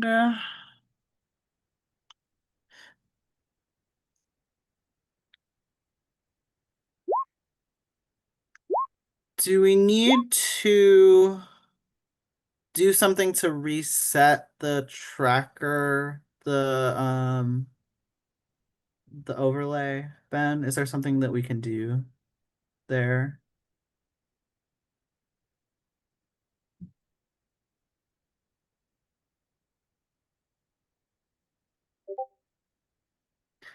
Yeah, on the overlay, the tracker is not updating with The new Roll20 rolls. tracker. Oh, Oh, oh, okay, okay. Oh, I see. That's all good. Okay, okay. Thanks. Sorry, I just wanted to take a moment to see. Okay. so true. Um, I'm gonna just take the first two rolls there, Yeah, Amira, sorry. as your advantage. No, it's okay. Um, these are good rolls overall. And my enemy forces rolled like absolute dog shit You really did, for the damn. most part. Um, Good. yeah. Yeah, that Um, yeah. Off to a great off to a great start. You guys are the there are the vast majority of these forces are held back, even like pushed back beyond their initial like charge surge forward, like are starting to push them back out the doors and like collapse them back so that less people can even be like as the bubble was expanding, more and more fighters can be on the front line. So that's more attacks per round. That's more, that's more of an advantage. And that bubble is like decreasing. They're getting more surrounded by the front lines. It's easier for the defending forces to like rotate out if someone's getting wounded and needs to back up to heal and get someone else to hold their place in line. Like easier and easier for those defensive lines to hold.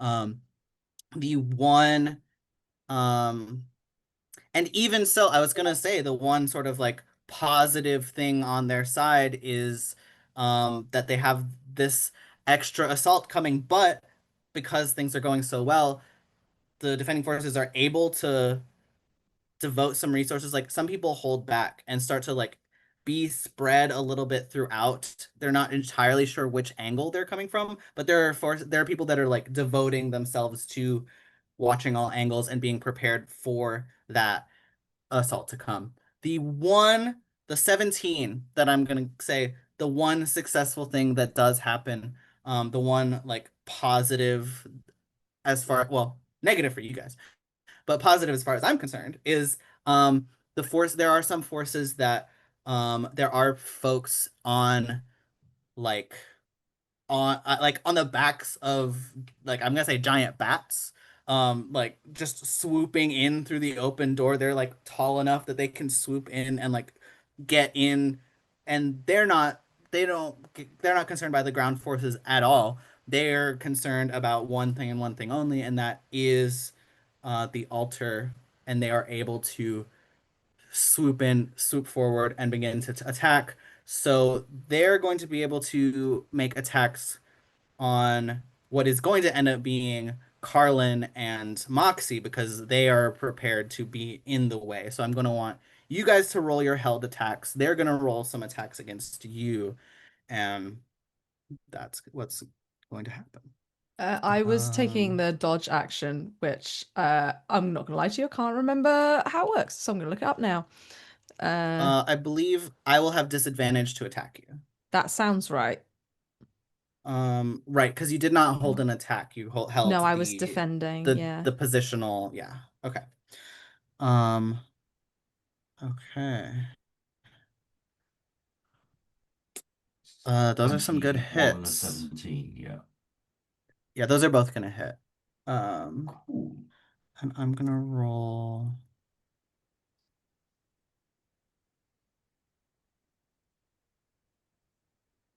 this.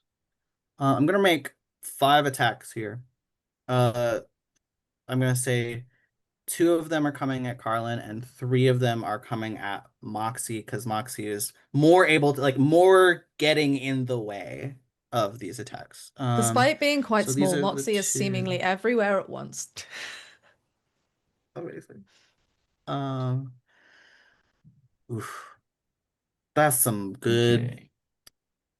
That's a spicy meatball. I feel like I say that's a spicy meatball every time Carlin attacks. Is that there? Some tasty I feel damage. like uh Accurate dang. descriptor. Yes. Um so these are the 2 attacks on great. These are the 2 attacks on Carlin. One definitely misses. The other 24 will hit. will hit. I'm going to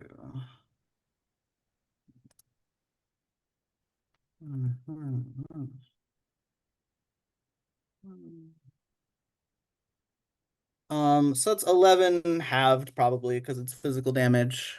So 5 damage, nothing No, to I'm not worry about. raging, so Oh, you're not yeah, at the raging yet. moment. No, Ha! couldn't rage because I'd have lost 11 it damage. if I Ha! didn't get attacked, so it's Um, fine. I definitely knew that. Okay, these 6 rolls are gonna represent the 3 attacks on Moxie. One of those definitely hits. The second one misses. And the third one probably hits as well with an Yeah, 18. 18 does, yeah. Okay. Okie doke. So that's Is this bludgeoning, piercing, or slashing damage? yeah, it would be. Yeah. Uh, I would like to deflect the attack, or actually, it looks like I can redirect the attack. Um, it just says when an attack roll that includes bludgeoning, piercing, or slashing damage hits you. So I think in the old version this was like ranged, but now it seems to be just any. Oh, love So that. uh, if you reduce Yeah. the damage to 0, so I can reduce the attack's total damage by 1d10 plus 15, which I shall roll. Okay. 17. What everybody said, Amazing. like when they were bringing out a new version, was just give monks a little bit more because Monks they needs don't to have be enough. better. Make them, they're just not strong enough. Okay, so I I was hope gonna I'm roll the reading this damage right. together. I'm gonna do it separately so that this can actually make sense. That first attack, you deflect all of the first damage. Ah, So brilliant. you get to then In hit that someone else with case, it, or how does well, that work now? if I reduce the damage to 0, I can expend a focus point to redirect it, and I can choose a creature within 5 feet. So I would just the person, if it was melee, the person that Hmm. attacked. Um, Hmm. blah, blah, blah. The creature must succeed on a dex saving throw, or will take some damage. The DC is 14. They did succeed. Ah, never Um, mind. I'm like they're trying to be like, why are you hitting yourself? And they're just not doing it.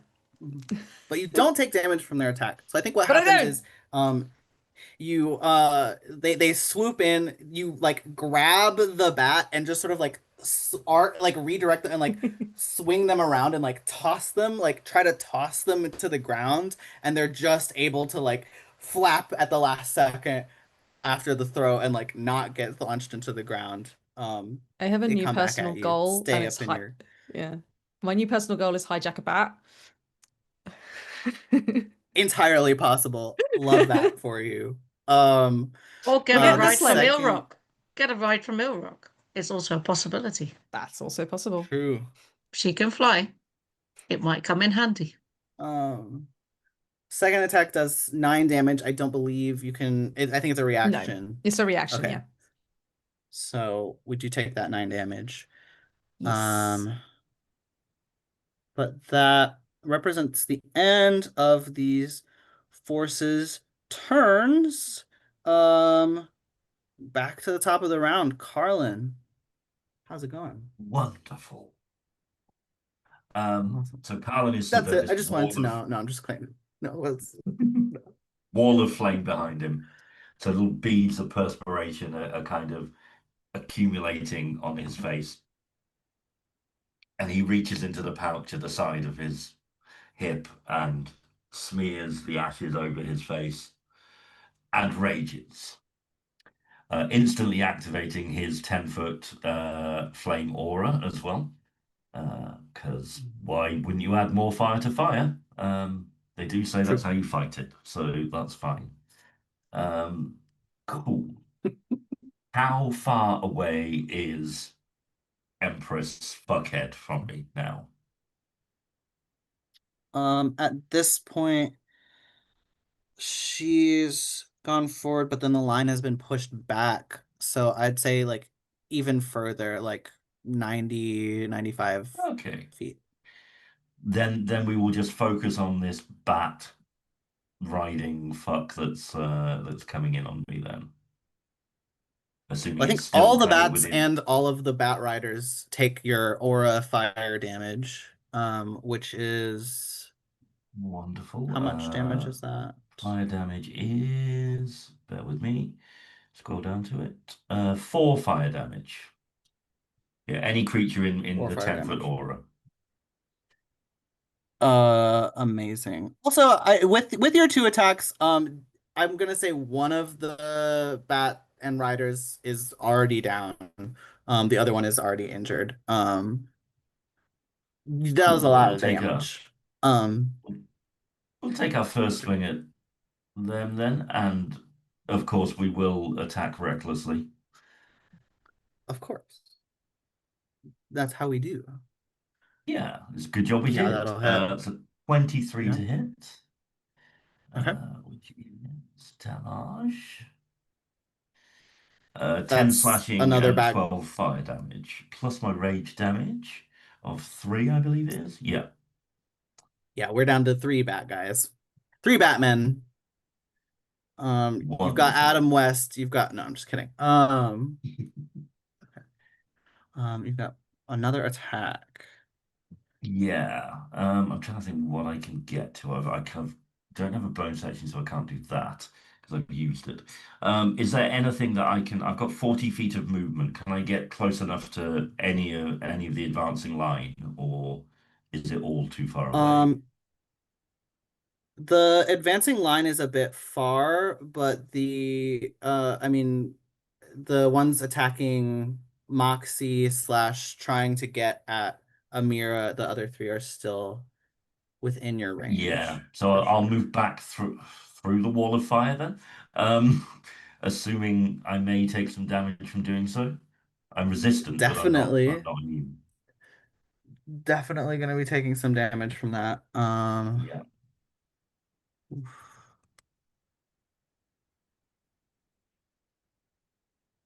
Let me double check on them.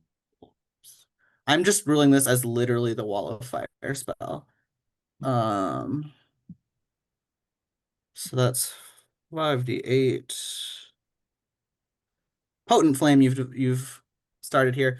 Ooh, at least it's halved to 13 points of fire damage. 13. as you casually Ooh. stroll through. Who even cares though? Barbarians can't die. Absolutely. And I'll attack I'll pick the middle one of the three that's attacking Moxie because I'm in a Yep. rage. So not going to be tactical. Ugh. That is You only a did reckless 12. attack though, so you would get Uh, advantage on is that this advantage attack on as all, or well. I thought was it just first? Yeah, Oh, okay. reckless should last the whole round. Ah, right. Cool. And we will roll again. Apologies. All good. That's better than a And 26. thank goodness. Yeah. Go ahead and roll damage.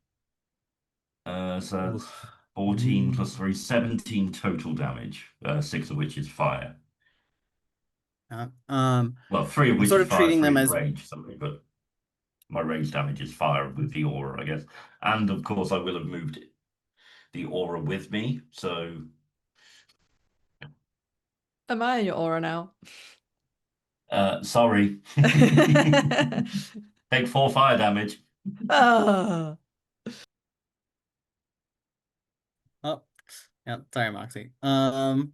That's gonna be enough. I'm sort of treating them as one unit. I'm gonna say that that gets the rider. The rider is now on their feet with their mount has been vanquished. So at least accessibility has been lost for this creature, which is sad because accessibility is important, you guys. Really. Anyways, that's I That is think all I gonna can do. do it for you, Carlin. Okay. Ilrock. What's going Yes. on? Kind of the How lines getting far? pushed back. Yeah, so how far away am I from like various enemies? I'm gonna say you are able to keep within that close range. You can either be within the smaller range of the frontline forces or the closer range of the the bat folk back at the altar. They are too far away from each other to be within close range of both at the same time. Uh, Okay. Currently, you're Well, closer to the front. well, when I said last time I wanted to prepare a spell, there's a different spell I have that I'd like to use actually. It's my Yeah. third level wind wall spell. And I'm not Ooh, sure which direction would be handy to do that. I love So wind wall. yeah. Um you know what? I'll throw it up closer to the Heartforge siege. Assuming that like Okay. the people flying are flying at about 4 meters high or lower. Yeah. Yep. Okay. I don't know how high they That's are flowing, but they're let's I go mean for they're it. pretty low to the ground right now to be able to reach everyone. Yep. So Um, so there you go. amazing. Have So, a wind wall. So you have okay. to they have to do a strength saving for the throw now, and for Right. each fail, it's 3d8 bludgeoning damage. Okay. Do you know the DC on your? Oh, it says right there. DC 14. Okay. These are not the strongest of folk. Um,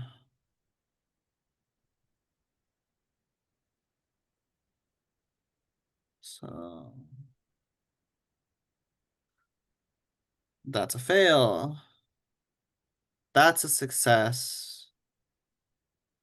And that's a fail. So one of them is going to take half damage. Fortunately, in Carlin said the middle one was the one that he attacked. So the middle one's the one that's taking half damage. The middle one's already hurt. So It's this might. Ooh, and that's really good damage. Yeah. No more bats. There's two very wounded people left who are looking like they're regretting their life choices. Um, and Yeah. they are grounded and buffeted away from the flame. I could give Carlin and Moxie, if you guys want to take opportunity attacks on them as they're getting sent flying, you may be able to finish them Absolutely. I between do the not two have of a you. reaction, so no. Ah, that's a shame. I Oh, Right, already go for used it, it. Carlin. This would be with advantage as well, right? yes, yes, yes, yes, yes. It's before the next turn. Oh, Wonderful. oh, Oh, 25. Yep. Ouch. Yeah, Ouch. It's gonna that's hurt. gonna hit. again, There's 11 there's plus 3 plus one 3 person looking raging. like they there's one person alive enough to regret their life choices, and yeah, sucks for them. Uh, awesome. Amazing. And in addition to this, uh, any ranged weapons or flying creatures that wish to go through and attack Amira to get to the forge are gonna have a very, very difficult time doing that. So the layers of defense keep adding up here, Yep. which is wonderful. Um, do I have anything else I can do during a turn apart from making a spell? If you have a bonus action that you like, this is concentration, so it can't be active at the same time as Hunter's Mark. So No. that's the bonus action spell I'm aware of you having, but I don't know everything that you have at your disposal offhand. Yeah. I was just trying to think if I have any more like um goes left, I guess, because then I could probably just like snipe the last fighter, but I'm not sure how the rules of D&D work in that No, so respect. action would be either 2 weapon attacks or 1 spell attack or spell. Perfect. All right, so I'm done for this round, and I hope it helped. There you go. Yeah, I'm pretty good. incredibly helpful. Yeah. Awesome. Ilrock, that's your turn. Moxie, back up in the initiative. So there's like one person still in front of us, right? I'm gonna Yeah. just look at them. I'm like they're ready to go, and I just go, "Are you gonna run away, or am I gonna punch your lights out?" Roll an intimidation check for me. That I can do. Am I good at this? I am good at this. 15. Yeah. Uh, Yeah. this person turns and runs, and Fantastic. finds himself in the unfortunate position of as the purple worms rise out of the ground and begin continuing to assault the interior of the chapel. This person gets swallowed as they're running away. Oh no. Um, I as think I start to I look quite want to say like happy with myself, and then I see this, and I'm like, oh, right, okay, time to punch a worm. um yeah, so one purple worm rises up from the ground, another two fall from the ceiling, um, and just start wrecking wrecking Oh shop. boy. Yeah, but it Uh, is still, even though I took that fun narrative moment to when they would show up, it is still your turn. are we saying that's my action for the skill check? Nah. No, Ah, that's just your yeah. moxie. More punching. I guess there's no bats left, there's no people left, so I guess I have to punch a worm now. I'm gonna run up to the nearest one. I'm gonna punch it. Let's see how that I have a goes for joke I want to us. make, but it's inappropriate. Yeah, Um, 14. That could have been better. Could have been better. Luckily, I make multiple attacks. you would think I would have a purple worm's AC just ready. I think that they are thicker hided than that. Probably. Yeah, that is not going to hit, unfortunately. Well, that's okay because I get another one. Let's try again. 13! Ah! That's that's also not gonna do it. Flurry of blows. Let's go. Yeah. Let's do another one. A 21 21. does hit. Yeah. I'm slightly confused by the flurry of blows because oh no, it's a bonus action, that's why. Yeah, so I make 3 unarmed strikes as part of this flurry of blows now as a bonus action. Incredible. So I'll roll those as well, and then we can do 3 lots of damage. Where's it gone? What am I doing? I'm punching. 1 The and a 24 2. hits. And 12 does not. That's Okay. 2 A is 12 does respectable. not. But that's um yeah, There's 2 lots of damage. 8 and 7. amazing. Yeah. 8, 7. Sorry. I apologize for that one. Yeah, humongous worms. A little, I mean, you hit them, they are solid punches. You feel like the like scales on the outside of these worms like wiggle and like maybe misalign a little bit, and you're like, yeah, and then just like the sheer scale of these worms hits you, and you're like, I'm just there like great. Um, great. You feel maybe as small as Moxie has ever felt in Yeah, this Bugs is moment. like, ah. Um, question. Could a Yeah. purple worm have the prone condition? Um, Is that a thing? I want to say yes. Um, There is nothing that says they are immune to prone. So yeah, cool. yeah, Do they you want to can make a fall dex a over. dex saving throw then as part of my flurry of I blows? would love to make a dexterity saving throw. See What if I is can the topple it. DC? 14. They are not the most dexterous of creatures. With a 3 minus 2, uh, this With worm, the whatever scale you hit, it just loses its center of balance, and as it's toppling, you just slap it on the top and just further knock it over, crashing it down. Um, I I want to can't I I want to can't say say that that the doesn't cause problems. There's a lot of I thought it'd people be in here, fun. and this is a very big worm. But I want it rolled so bad. People knew this something was coming. I'm gonna be a kind dungeon I master shout and let timber. people dive out of the way.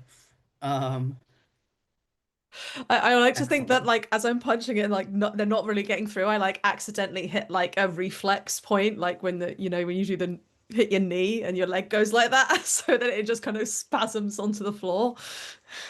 Mhm. Yeah. Amazing. And I just Oh Moxie's man. just standing there like, huh? Has gone from feeling very small to very, very cool, probably. Yeah. I can only imagine. Excellent. I think that's your full Yep. round.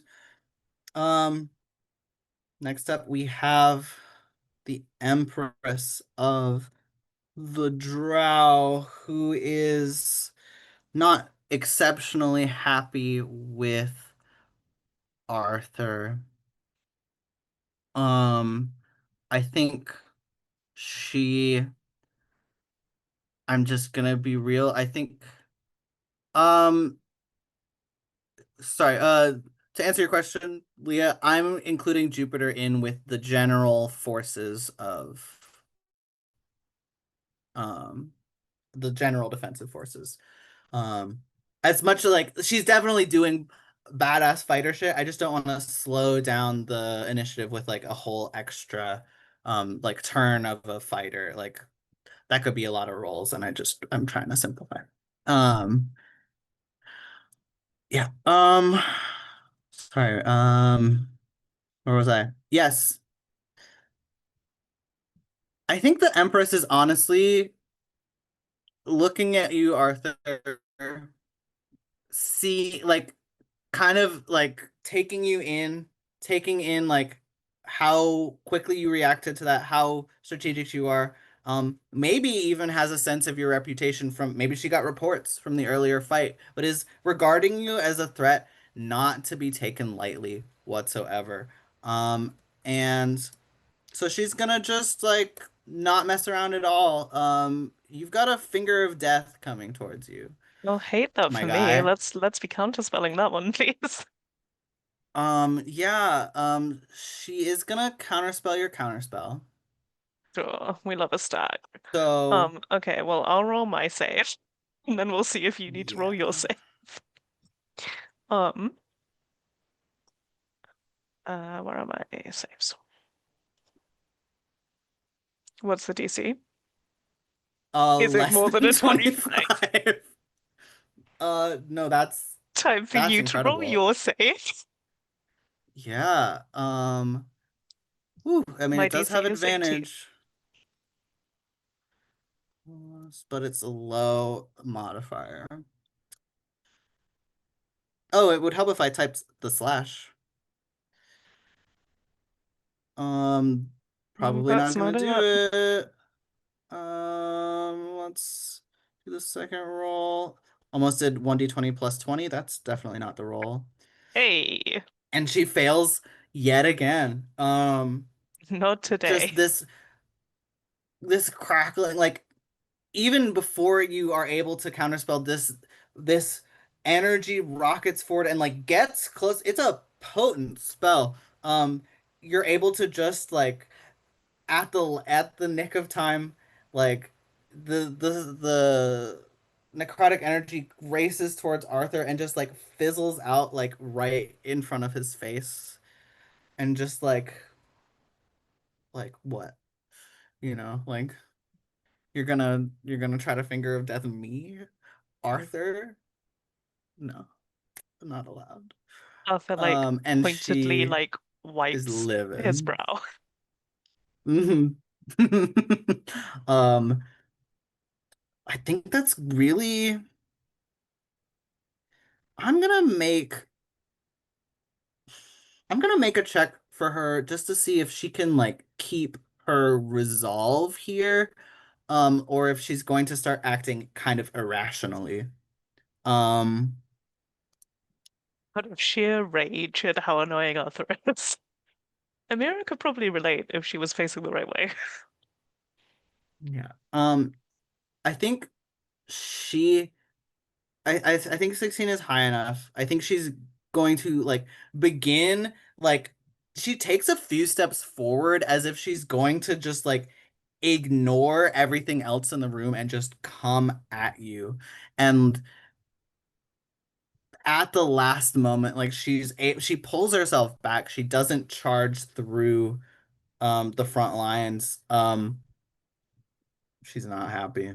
Which In that moment where who it cares if looks she's like not happy? You don't want her to be happy. in that moment where it looks like she is gonna comfort Arthur, you would see him like reach over his shoulder as though to pull something from a scabbard, but it's a frying pan. Um, he's like, "Oh no, we're fine." Oh, okay, solid. Incredible. Um, that's the Empress's very, very unsuccessful turn. Um, Amazing. Arthur, you're up. Oh fuck. Okay, I still have to concentrate on Amira, so how is everyone feeling health-wise? How are people looking? Absolutely fine. Absolutely fine. Great, okay. Yeah, I'm In only that- 4 down. cool. Let me In just that sample. case, Yep. I'll probably Emily, repeat. don't listen to this. We're all really injured. We're so Um, hurt. Yeah. Ah! Ow! My ow, leg is ow. bleeding. I Yeah, can't. No. I'm probably the most injured and I'm not in the fight. Anyway, um, okay, in which case, yeah, I'm gonna go for the Firebolt Healing Word combo again. Um, so, Firebolt on the Empress. Oh, that's probably gonna miss. That's a 12. Um, Miss on that, and then more healing for Amira. 11 hit points back to Amira. Hopefully you're back on full. Yep, I'm up to full. Sweet. That is my whole turn. I have nothing else. I'm continuing to stand between Amira and everyone else.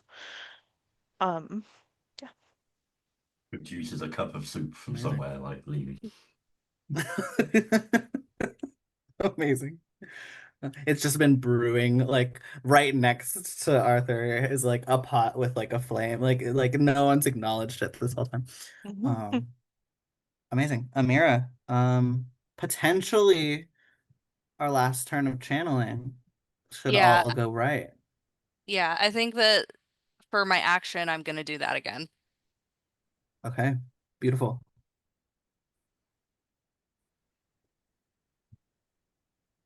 Ooh. 2 14s. Um, I'll make you a deal, Okay, Amira. okay. What kind of spell slots do you have left? I have I have divine intervention still. I have no fifth, 1/4, all my thirds, 2 seconds, and 2 first. That's not bad. I will let this succeed on this turn if either with a successful divine intervention roll or all of your spell slots above second channeled into this. Um, If you pour in your spell slots, auto success. If you do the divine intervention roll, it will either pass or fail, and that will like take up the attempt. um, okay. There are so divine intervention in 2024 rules also lets me cast any cleric spell up to level 5. So, As a part of it. Okay. um, let me read exactly what it says. Okay. Um, No wonder Leah's been like, "Do you want a divine intervention roll?" no, I Uh-huh. just realized that because this whole time I thought it was gonna be a roll, and then I was looking at my thing because I was like, why did I cast a concentration spell last time, dummy? What else can I do? Um, and I was rereading Divine Intervention. I was like, oh, wait a second. 2024, it's confusing when you've been playing the other one for 10 years. Um, I'm trying to find it on the thing. Divine I'm seeing Intervention. take the magic action and Percentage. select a cleric spell. As part of the same action, you cast that spell. You do not spend a spell slot or any costly components. Yeah, it says yeah, so I think I don't even think that it's not even saying anything about a roll anymore. It's saying as a magic action, you can cast any cleric spell of 5 or lower that doesn't require my point is I think I might want to save that and take all of my spell slots. Okay. So Um, what is yeah, right. Mike saying boo hiss to that being the rule. Um, yeah, it was a little I missed the roll. I missed yes, the this tension whole of time that. until like 10 minutes ago, that's what I thought was happening with divine intervention. Um, but what did you say? How many spell slots is it counting off? Everything above second level, all your third and fourths. Um, and No, that we're will doing 5. automatically work, you said? That will automatically work.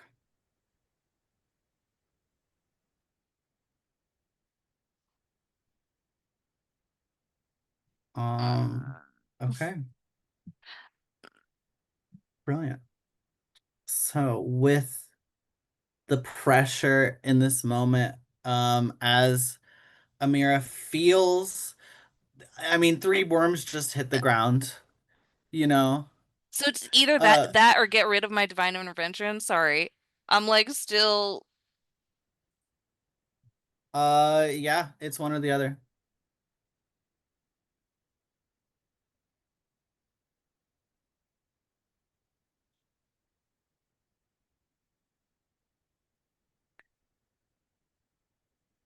I think that I'm gonna get rid of the divine intervention Okay. because I can't not have revivify. Um, that's part, yep, Arthur's being targeted right next to me and I can't lose another friend today. that's so for real. So I'm gonna use Amazing. that divine inter Do you want me to roll for it? Or Just what do for you want to do? funsies, I mean, I feel like divine intervention is more fun with a roll, personally. I know we're doing a hybrid rule of D&D 2024 and 5e, but like I feel like part of the calculus of me weighing that offer was involving that choosing the divine Right. intervention is a gamble. If Yes. Wizards of the Coast didn't want us to do it, then they would have just done 6e. Yeah, Yeah. exactly. All So right, what true. do I need to type in here Um, then? Or slash R space 1D100. Roll low. That is a 50. That is not gonna do it.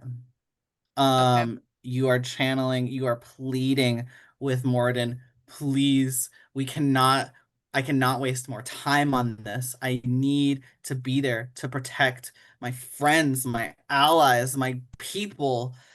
There's a bunch of purple worms here, and we are but little dwarves mostly. Like, how this is not how today is supposed to go. And Morden's voice in your head just says, keep the faith. It will all in due time. I am almost there. Stay strong. Uh, and unfortunately, that is not a success. Um, do you have any bonus actions? Anything you would like to do from your spot? Um, no. Uh, yeah, no. I need to read out loud what Miranda just typed in the chat, which is Morden's one of those guys who says he's on the way when he's getting in the shower. Very, very. Okay. Sorry. I'm totally focused. Yeah, Amir, that's gonna be your round. We're gonna have another round of forces at large. I think I think at this point we are all gonna be doing straight rolls. Just straight up a d20 roll. Ooh.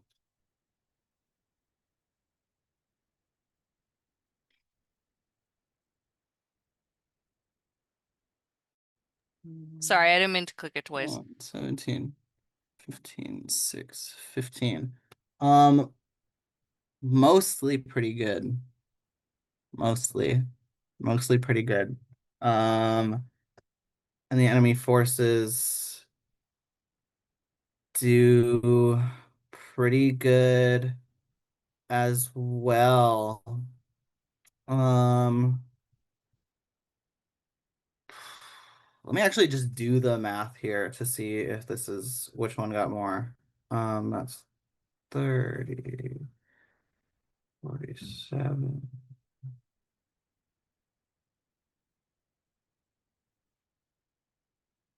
Just barely.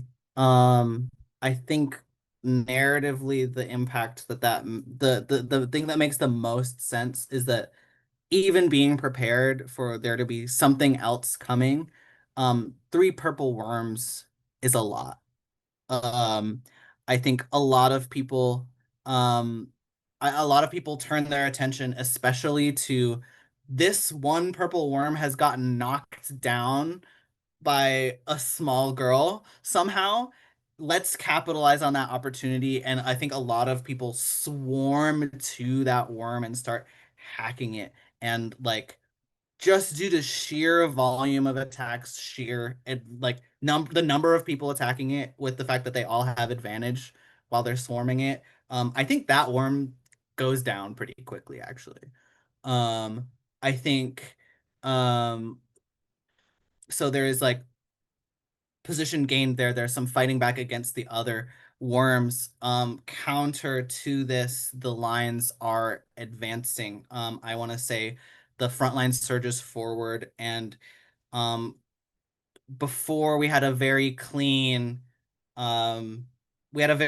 like there is a line, and on one side of the line are the good guys, on the other side of the line are the bad guys. I think we see a breakout into just all out chaos. Um, Interspersed everywhere is people of all sides. It is starting to look more like that tavern brawl that we were expecting to see. There is just a lot of carnage. The range, the good news is the range on your spells, on your abilities is you're probably gonna have someone to target regardless. The bad news is that's true of your enemies as well. So it's just pandemonium at this point, and the Empress, as this is happening, is like just calmly strutting forward through the center of the room, um, either batting people away from her herself or like her like person like there are people staying close to her trying to protect her. Like she is largely unconcerned with the chaos as she moves forward with intent, with purpose towards the altar, towards Arthur, towards Amira, towards the crown. And we go back to the top of the round.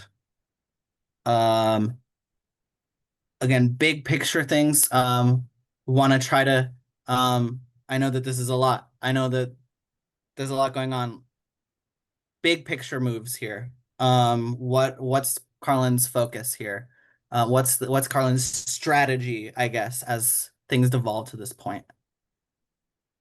So Carlin's attention is immediately fixed on the Empress kind of moving forwards.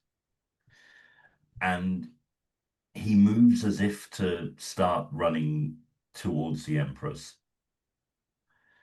but glances down and sees little Moxie kind of just a few feet away, flashes back to a very early memory um, of when he left his sister unattended in a battle and now carries her ashes at his hip.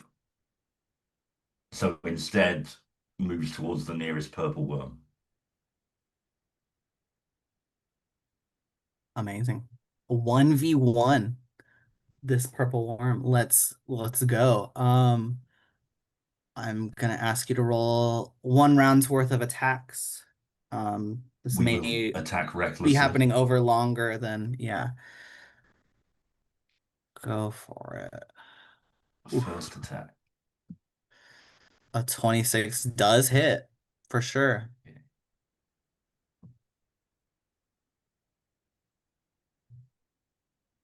To be 14 slashing, 2 fire, 3 rage, and I will. No, I'm not going to bonus action. That's fine yet. Second attack is a 25 for Yeah, that's definitely gonna hit. Yeah.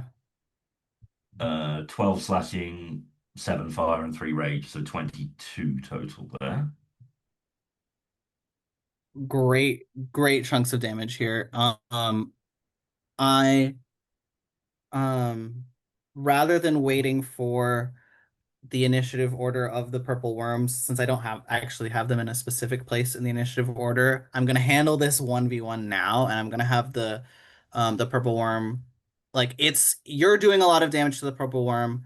again, this might be more than one round conceptually, but like overall, you're doing lots of damage consistently to this purple worm. I'm gonna see how Yeah. it's doing in its fight against you. It's going to roll with advantage as well. This is gonna be for its bite attack. That's +9. I'm sure that was a number you wanted to hear me say. Does a 21 hit? It does. Okay, I would love for you to make a dexterity saving throw for me, Mike. Wonderful. I can do Not that Mike, in one Carlin. range. Mike, I'm gonna Don't, swallow you with a purple don't worm. swallow, don't swallow, A Mike. 22. It definitely tries. It definitely goes for it.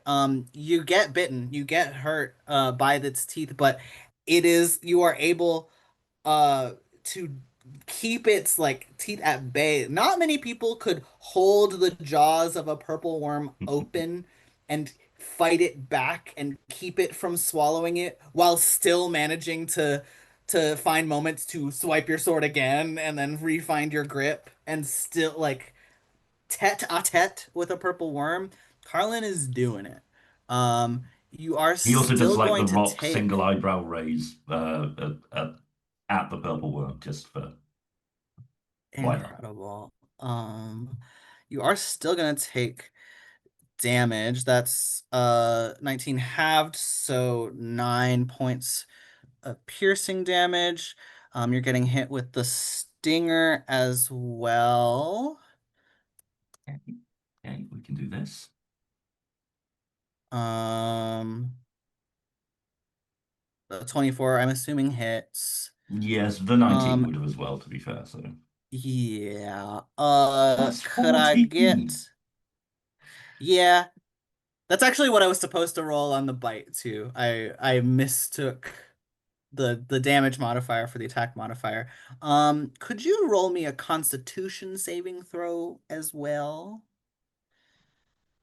Absolutely can. Totally fine as far as that goes. You do take another 9 points of piercing damage Cool. from the tail stinger, but oh, we're only taking half of the poison damage from the stinger. Cool. Um, so only 20 points of poison damage Yeah, that's because of your fine. high constitution. Narrator voice. It was probably not fine. Um, where are you at, just out of curiosity? I'm about half health. Yeah. All this and you're still at about half health. Barbarians! Oh, Okay. Barbarians! Um, amazing. Yeah. Going toe to toe with this purple worm. Yeah. Uh, a fight for the ages, this little 1v1. And while you do have some people are trying to come to your aid, some people are trying to come to the purple worm's aid as well. We'll handle that more in the end of the round section, but even just these titans, an intense battle is unfolding. Oh yeah, Anything you Cullen is can like do with your secretly bonus loving this. action? I mean, Oh, sure, yeah. I could move away, but why would I? So I will just pump the 4 fire damage into it because why not? Why waste a bonus action? Yeah, So yeah, we'll do it. amazing. Um, that's sick. Okay, Elrock, chaos, Yes. Yeah, lot I of think it's options. I think it's gonna be fire time. Ooh, yes, And amazing. preferably if I can like torture one of the worms in the process, that'd be amazing. Yeah, of course. Definitely. Can you remind me? I think I roll a saving throw when you do your breath Yeah, weapon. I can choose either it's going to be a 4 and a 4.5 meter cone, or it can be an 1.5 meter broad by 9 meter long line of fire. So whatever will do like the most amount of damage to any baddies in the neighborhood, basically. I'll click on it, and then you Um, can see what. Hopefully, you'll be able to see in the chat what it does. a No. dex save. Okay. So the worm is gonna have a pretty low dex, if I recall. So that's gonna be this is the save for the worm. Yeah, definitely not. And I'm gonna say this is gonna represent an average. You've got a few people, but nobody's able to escape the flames of Ilrock. I'm gonna say you're able to get like pretty wide chunks. I think the sort of strategy here is in the like timing of like getting between as people rush past, um, finding those moments where there's a good shape of people to breathe at. There's a good Yeah. chunk that you can get at people and just finding those moments. But with these roles, with what's going on, absolutely. Go ahead and roll your damage. So it's going to be 2d10 damage. So how do I roll that?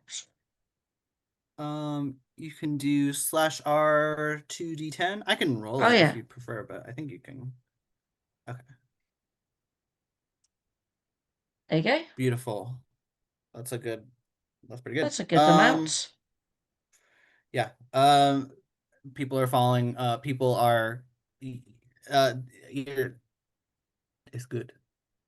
Is good. Yay. They are crispy.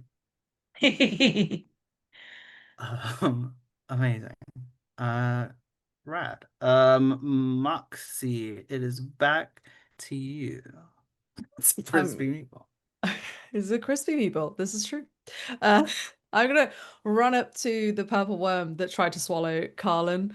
Uh, and I'm just like screaming like a battle cry the whole time for like a roundhouse kick to go at it. So, do we hit? Let's find out. Oh yeah. 23! Oh yeah. Yes. That's definitely gonna hit. We're gonna do stunning strike this time. So Love I'll roll it. the damage. And I have to do a con saving throw, DC 14. Um, okay. They do get a +11 to their Constitution saving throw. Oh, okay. They are Yeah, big. They are beefy. They are sure. beefy. I don't know if beef is the right meat for purple The worm, beefy Well, but meatballs. you never know. They might roll under a 3. or they might Nope. roll a Well, natural they might roll 20 a nat 20. and be okay. So it's still taking Never damage mind. for sure. Still taking damage, yeah. Yeah. Cool. Then I will punch it again Do it. with an 18. An 18 just barely Yeah. hits. Another 7 damage for that one. Yeah. I'm not. No, you know what? To have focus points are there to be used. We'll use another one. We'll do a flurry of Yeah. blows. We're here. Let's do it. Yeah. 3 more. Hit. Oh, I clicked it too quickly. Oh, hang on. That's 2. Wait. And a 3. 16. That's not enough. Oh, Never mind. A 12 and a 9. pummeling it though. Um, I'm like, amazing. look at Carlin. Like I keep like side eyeing Carlin to see if Carlin's watching. Mhm. That's why I missed a couple because I wasn't looking. Because I was like, "Are you looking at Just like, me?" um, amazing. I think between the two of you over the next few rounds are able to like you guys are doing more damage than the worm is doing. I think you are able to take out the second worm together. Through Oh yeah, flanking, through high friendship, through you high five over the worm. five! I like to think that we take the worm out like the final blow is both of us landing a headbutt on this thing at the same time. Either side of its face, Yeah. just like. And high-fiving at the same time. Oh yeah. Oh Round the yeah. worm. Yes. Beautiful. Yeah. With a delightful little splat. You high five. Amazing. Um, the Empress is up next. She doesn't love what she's seeing from the altar. She is going to hold her action, actually, and is sort of channeling some sort of spell in preparation for um something. Don't like that. Presumably for Amira's turn, just to be like just based on what her focus is on, is channeling a spell. Um, Arthur, you're up next. I'm happy to give you an Arcana roll to see if you recognize what spell she's preparing, Oh, just to see if that might affect it's your a 9. actions. It's not great. It looks like a big one. That's a big ass spell right there. Um, Lots of little circles showing up in the air as she bad. tracing More circles things. always bad. Yeah. Um, that's what I've learned in all my years of magic use. More circles bad. Um, Yes. is the spell active? Like, does it exist yet? Could it be dispelled? Or is it not existing yet and I'll Um, counterspell it later?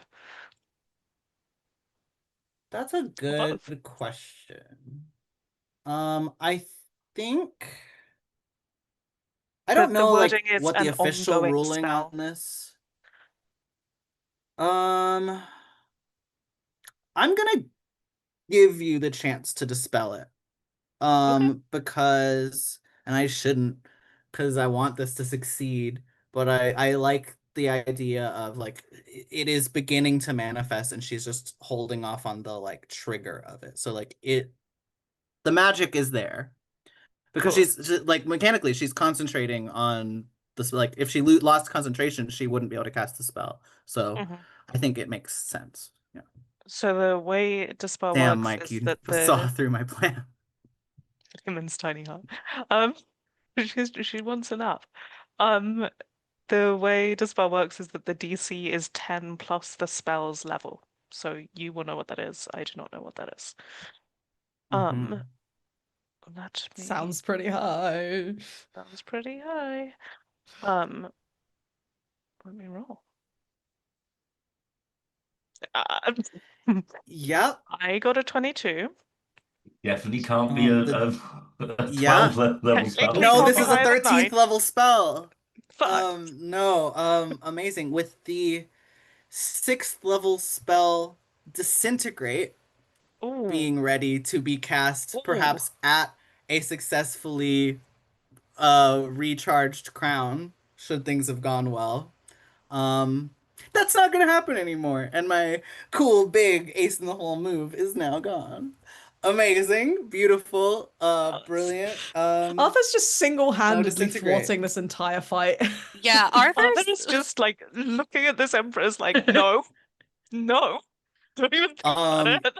Arthur I the see you. the I can see what you're doing. No. No, I don't know if you've Arthur's ever like, seen no. 8 legs throwing a temper tantrum and stomping the ground, like literally like a giant angry toddler is like what is left of this like she loses her goddamn mind. And I mean Perfect. goddamned literally because of the relationship she has with Lol that we don't have time to get into. But quite literally, she's losing her goddamned mind. Um I yeah, think that's we going get really it. well. Yeah. I, I love the Well, idea that let's. Sorry, God. I was just saying I love the idea that that she's throwing a temper tantrum and Arthur is just there like calmly being like, nope, no, I no. think Arthur. I think it. As much as I think it's cool when counterspells or whatever are just like a hand wave aside, I like the idea that it takes people effort, like a magical duel is happening. Um. Anyway, while she's pissed off, let's firebolt her. Um, with a 24 to hit, Yeah, let's that's just whack her with a definitely little 13 fire damage. stomping the ground, doesn't even have her eyes open, like fully just like full to the chest. It's just like and it just like her own forces are like turning and looking like what's going What are on. you doing? That's my turn. She's looking a little rough. She's looking a Um, little crispy. Lightly toasted that's her empress. turn. Amazing. Amira, seems like you're ready to make your spell attack rolls I based literally, on. I didn't mean to do it early. Okay. Is that No, what no, we're no, doing? take We're it. Just channeling. Take it. overexcited. Yes. Okay. A 21 is going to be high enough for that third gem to fill with divine magic, and um all of you feel overpowering this mental connection that you all feel. You feel the presence of a god return to the plane. It is baffling, it is awe-inspiring, it is intense. I will say the majority of the majority of you are shielded from what I'm about to describe Amira experiencing, because it is simply not because like Amira is or is not trying to channel this part through, but just the sheer volume of what is happening cannot be processed through a fifth level spell. Um, um, Amira, you feel yourself merging with the consciousness of Moradin as it comes into play, and you feel it you feel it like a gateway open almost in your mind, and like you can see in front of you the essence of Moradin, represented as this like ethereal, glowing dwarven figure, almost like looks like Irvan in his like ascended, glowing form. But you know that it is not Irvan you're talking to. You like feel the extra dimensionality of this experience.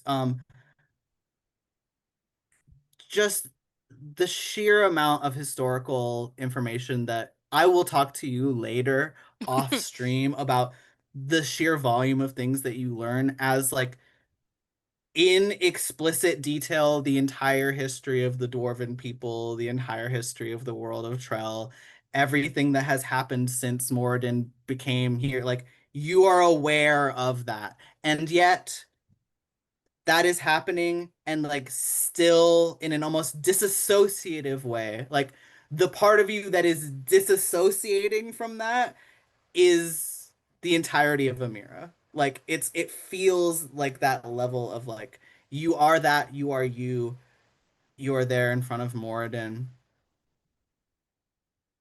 Stands before you and says, "You asked why it was you, my child, and it is because you are the one who was there and willing to do what was necessary. I do not control the fates, I do not control mortal destiny, but I put my faith in you. I am offering you the choice. I would never do this to someone unwillingly. But if you would have my power, it is yours. For as long as you should have it. And you understand that should you choose to accept in this moment, Moradin is offering to let you put on the crown and become the emperor. Maybe not forever, maybe just for this battle. Not at all forcing you, but is offering you that power in this moment. I saw Jupiter become the emperor back in the day, right? Yes. Yes. Do I have a sense that she lost who she was? You had the sense that while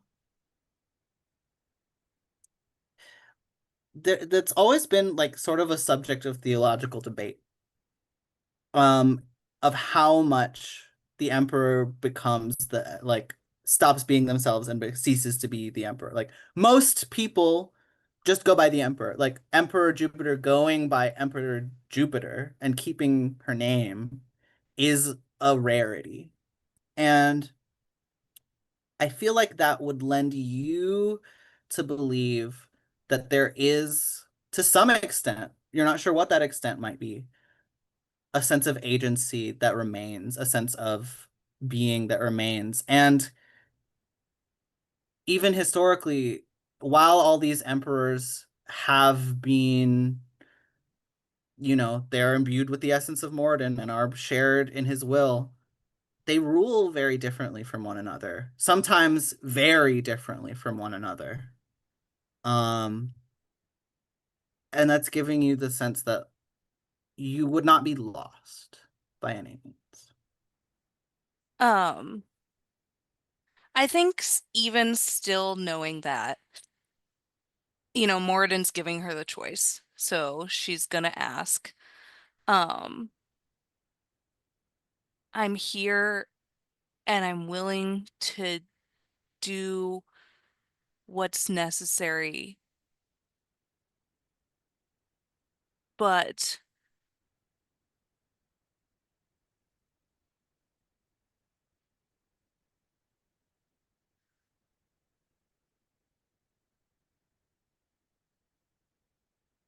I I thought I lost you. I did lose, and want I don't want the power to make me lose anything else. I don't want to not feel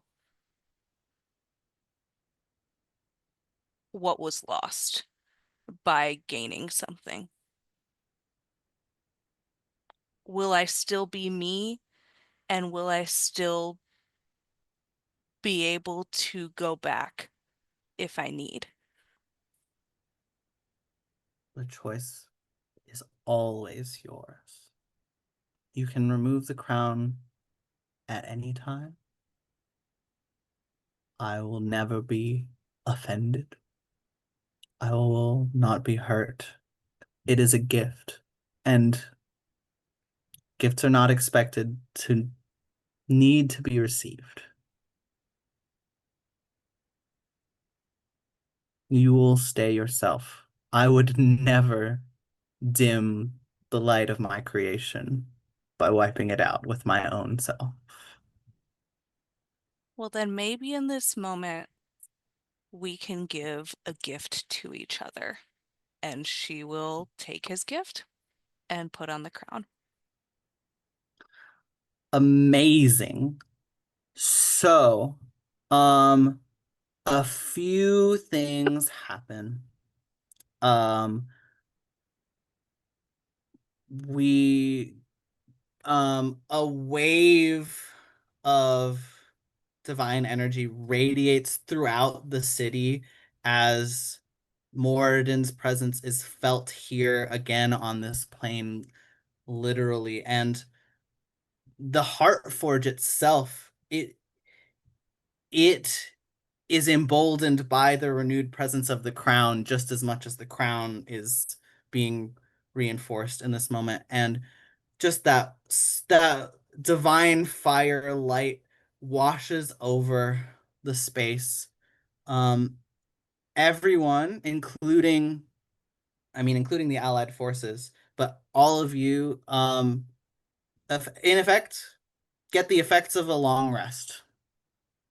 Oh, As hell you yeah. are Sorry. healed to within whatever you might be, feel free if you want to have different spells than you have right now or whatever, like go wild, go buck wild, do whatever you want. In addition, the effect, the like artifact that you have just attuned to, the effects of the crown grant someone up to they fill whatever levels they don't have. So like if a level 0 child attuned to the crown, they would gain up to level 20 of their choice between cleric and paladin mixed in. So you are now temporarily level 20. Um, that can be 10 more levels of cleric, that can be 10 levels of paladin, that can be anything in between there.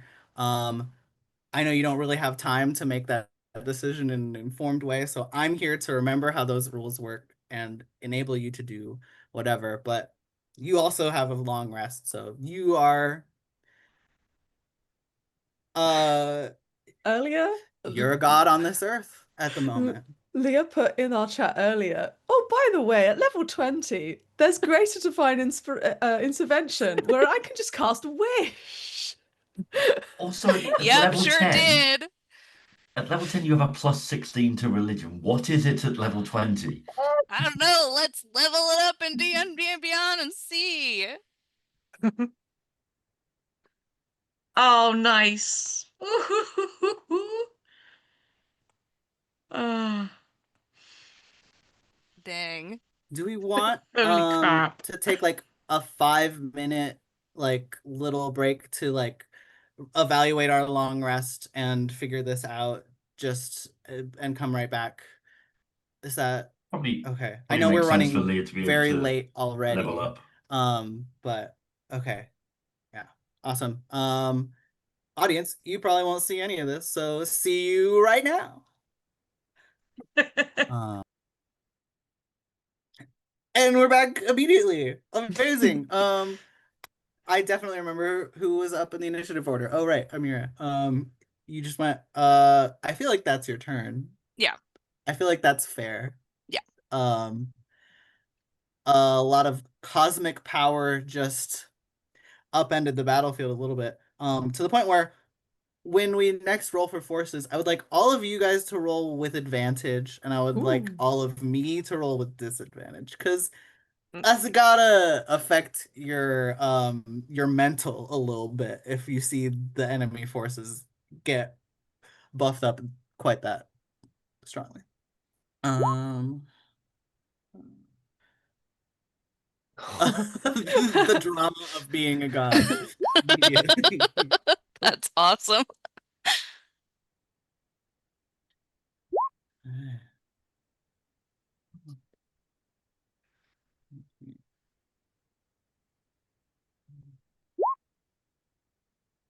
Yeah. Um Pretty awesome. We're I mean, all of missing. the soldiers just got a long rest, so they're like ready to go. Yeah, for real. And to be clear, including people who were like fully unconscious are like lifted from prone, fully healed, ready to go. Um, Dang. yeah, intense. Um, here's my first attempt, and here's my second attempt. Aw, too bad that natural 20 isn't anything. Still rolled really pretty well, all things considered, but not nearly as well as y'all. Yeah. Uh, I think straight up some of the enemy forces when this happens are just like, well, we lose and just start to leave. Um, Valid. some of these, some of the enemy forces, double down and charge into fully strengthed people and get absolutely demolished. I think I think the soldiers at large are able to really start pushing people back. Even the purple worm is getting on the ropes. The empress is getting surrounded. It's not looking good for our invaders, which means it's looking great for the city of Yvonne. We're gonna have one last round, just describing how, as the tides are turning here, how we're participating, um, how we're helping to wrap up and save the city in these final moments of this battle. Carlin, please. Okay. Carlin, seeing everybody feeling refreshed and ready to go, doesn't quite feel the need that he did to stay and deal with the last purple worm. So runs as far as he can, like hits the top of the stairs, through the flame, jumps, and then uses Blessings of the Raving Queen to Misty Step, hoping that, assuming that with a benevolent GM, the 70 feet that they have now traveled is enough to get them up in the face of the Empress, Oh yeah, absolutely, and goes to town. excellent, Recklessly, of course. absolutely. Why wouldn't you? I did not roll with advantage, Ooh, thankfully, so let's roll that one again. glad. Ooh, Still bad. Okay. a one That's and a fine. two. He's the kind of teleportation through his swing off a little bit. Um, Right. You were like expecting to have the Looney Tunes moment of like hanging in the air a bit before your strike came down, but you started falling right away, no, apparently I'm just unfortunately. better on no sleep. So yeah, a rested Carlin is not a good Carlin. Um, Uh because I Fortunately, um this is a big old target. So I'm gonna say that 14. Oh, it shouldn't. No, no, no, no, it's no. Knight fine. Rider has way higher armor than that, actually. Failure Frick. is I wanted it to acceptable. hit. I wanted it Failure to is hit. acceptable. It's fine. Carlin is used to Um, failure. He carries um, the memento of his failure around with him on a daily basis. Don't worry. Luckily, uh, Carlin has friends. yes. And I will say, you certainly have the attention of this, um, honestly, like kind of like frothing at the mouth feral. Like it almost looks like she's in a rage also. Just um, this person who used to be the Empress, whatever is going on with her mind state now, she is focused on you, for Yeah, better or for so worse. I kind of be, I failed with my attacks, right? Sure, yeah. But I've got revived soldiers, civilians around me. Hmm. So Callum would just like to, as he falls to the ground, I'd like to use my Heart of Darkness feature, um, which is those who look into your eyes can see that you faced unimaginable horror and that you are no stranger to darkness. Though they may fear you, commoners will extend you every courtesy and do their utmost to help you. So, and includes taking up arms to fight alongside you. So, Carla would just Yeah. like to kind of fall to the ground and just go, now is the time. Strike swift, and we win. And kind of Oh rally my. the people to crowd in on the Empress. The Empress gets swarmed. It almost looks like she is the one getting swarmed by spiders just from a sheer scale. People start running in, people start she starts losing legs below 8. It's she does not have long left for this world, it would appear. Um Amazing. Uh Always born to be the especially inspirational considering leader. especially considering like how much of a badass hero Carlin was earlier in the day. Like you guys have a reputation already for your actions. Like they're happy to come in and stand along your side and be a part of your legend. 100%. Um Beautiful. Rock. Rock, Yeah. you rock. What you doing? Yeah, well, if people are like running away and disappearing, I'm not really sure what options are left, to be honest. Sorry. Help, please. Could you try and pick off the last purple worm? Yeah, why not? Let's do it.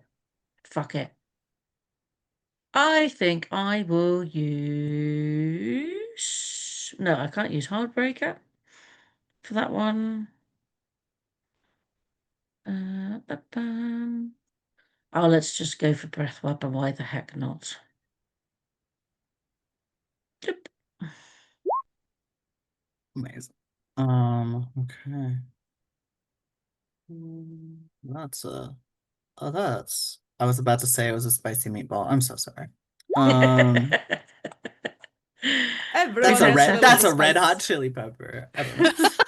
Woo! That's a 0 dexterity saving throw. I think with this, Wow. like, honestly, you're able to like get up in front of the purple worm and like fire breath down its throat Yeah, into its soft and unprotected insides. And yeah, sounds good.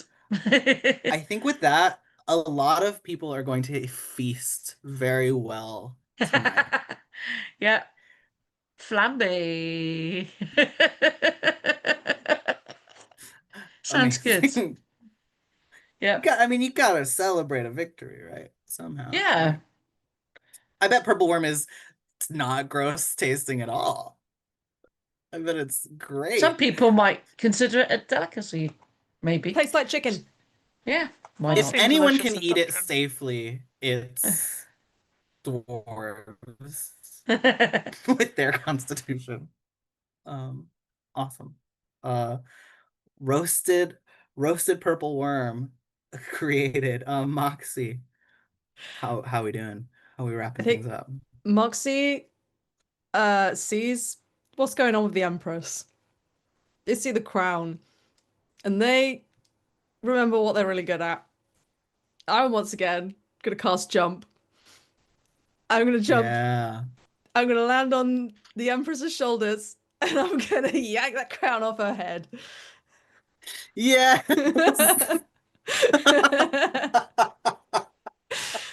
Okay. Oh, go ahead and give me an athletics check. Oh Oh man, I boy. was not prepared for that. That's so awesome. Oh Oh no! man. It's that one. Hey, I Oh, gave God. you inspiration earlier for making No. a funny joke. Go ahead and roll with Come on, advantage. come on, come on. Another It's one. all good. That's 20! Hey! Yes! Um, The dice give with Oh, us and the one wow. dice take swift us away. motion, Yep. you from from like mounted on the back of this drider, you reach and in one swift motion you hear three sharp cracks of arcane energy as the entire crown, it's a dark mirror of its counterpart, all three gems shatter. You rip the crown off. um Now are you going to put the crown on is the question I No. have for you. No, No. you don't want to, you No, don't I want don't want to that. No. interface with Wolf, I don't think the so. Thank spider you. queen. What I would like to do is like Okay, I throw can't it. believe it. I'd like to throw it like a frisbee towards a mirror to take us home. Beautiful. Yeah. Um, okay. Empress not getting much of a turn. Her turn is getting turned into spider sushi by the people surrounding her. Yeah. Goes down ungracefully, unceremoniously with a lot of screams. Her plot foiled.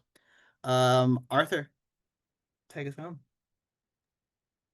Arthur is finally able to unleash some magic, having been concentrating on Amira's enhance ability for the entire bat. So he's gonna step forward and look over his shoulder to Amira and be like, "You wanted to see what I can do?" And hold both hands out and cast Wall of Fire across the exit so that the fleeing troops are forced to barbecue themselves on the way out. 5th level slot. That is That's 5d8 to anyone who passes through it. that's awesome. Yeah. Ooh. Uh, Definitely there are some people who do not react in time, run through and do not make it to the other side with their injuries. Some people are able to make it through Yeah. just sheer preservation. A lot of people just as they're like running, like they slow and run into this wall, and like people just start falling to their knees, dropping their weapons, hands behind their heads, like they know that it's lost. They know that they don't want to burn. Um, a couple people dive into the purple wormhole in the ground and try to make their escape that way. Uh, Sure. not mo many people have the forethought, the like presence of mind to think of that, but some people who happen to be nearby make a desperate move. Um, but yeah, very, very effective. Amira, with the powers of a god, what would you like to do to bring this battle to a final conclusion? Um, I have a question. Did when the other crown came off of the Empress, did we feel a similar like what did we feel in terms of the divine energy like we felt with the Muradin's crown? That is a great question.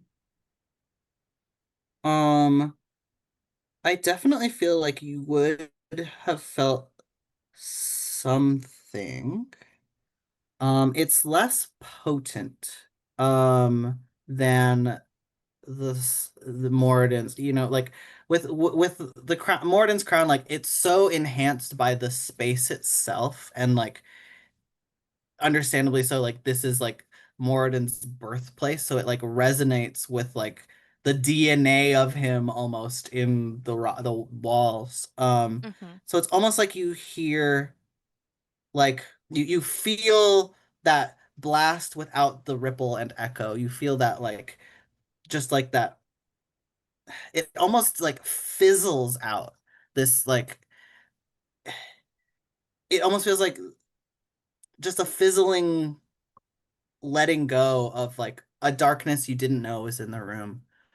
Um, it felt as if like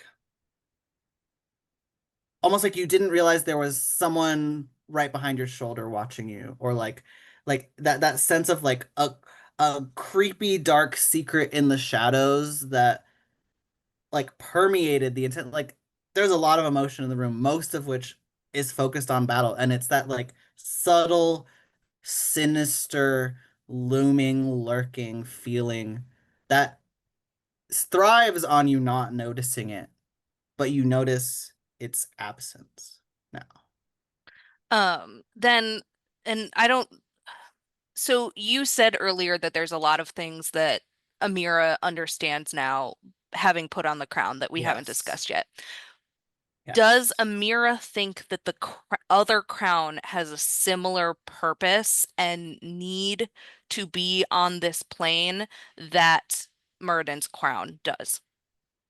Assuming that You that's have a true. very uh in-depth knowledge of the other gods and your relationship with them. Like you can feel like I say you because like you're Romero, but you like feel a little bit like you're Moradin also. Like Hmm. it feels like a personal connection. So like from your slash Moradin's connection, Lolth does not have the best interests of Trell at heart. Lolth's presence here, and even to like Moradin was unaware that this crown existed, that Lolth had a physical presence.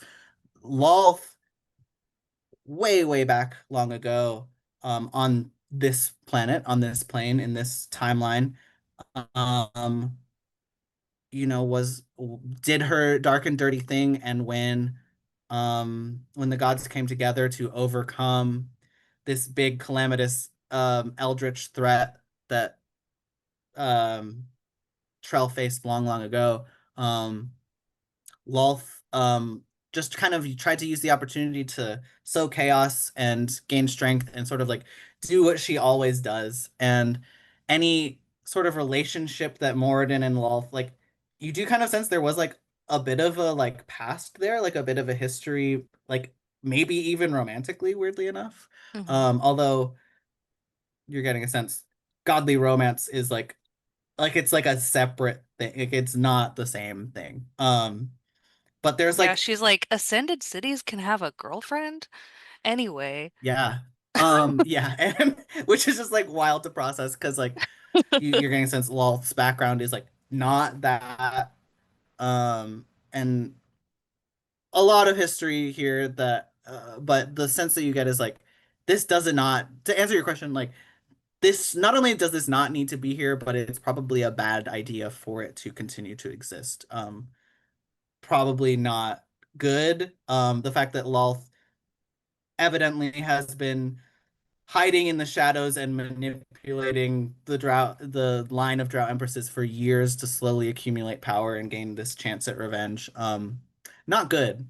The one thing you know about Lolth is that she cannot be trusted and will use secrets and whispers to try to get advantage and Um, power. then I think that I will use my level 20 divine intervention wish to destroy the other crown in its entirety, but in a way that allows us to um better understand Lolth and her intentions and what she might have done. So I want to destroy it. I want to make it unusable, but I want it us to be able to under like be able to study how like historically study what its influence was, if that makes sense. Yes, that does make sense. I'm trying to be very specific Um, because it's a wish. yes. Yes, and I'm So trying like to not in being more specific, not in a could like you we can do me a study this to favor? remake it way, but in a we can study what has been done with this way. Yes. Could you do me a favor and in character say a sentence starting with I wish that Okay. encapsulates the wish that you are wishing? Okay. With that, glad you got the practice run out, but like I gotta be a DM about it in like I gotta nitpick. It's wish. I can't take it lightly. Yeah, I know. I understand. Okay. Um, I wish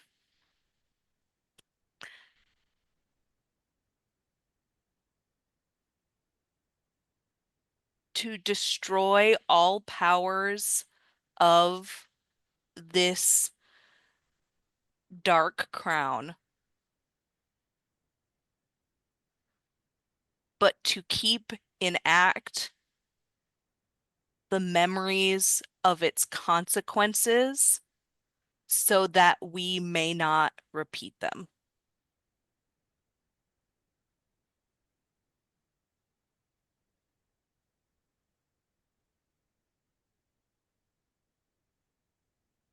Okay.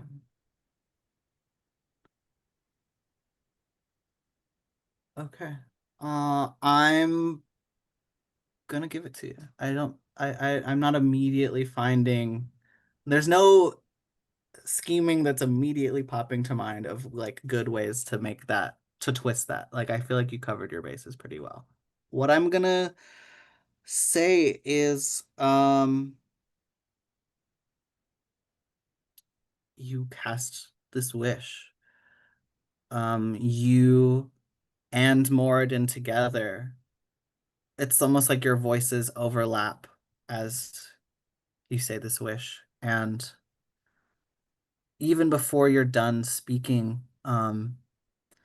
it's almost like a shadow starts to like smoke up off of this and sort of like fizzle as it like gets away from the crown and hits the light and like almost starts to you worry at first that as it's like almost seems to be like drawn towards your crown and you are almost like, oh God, no, what did I do?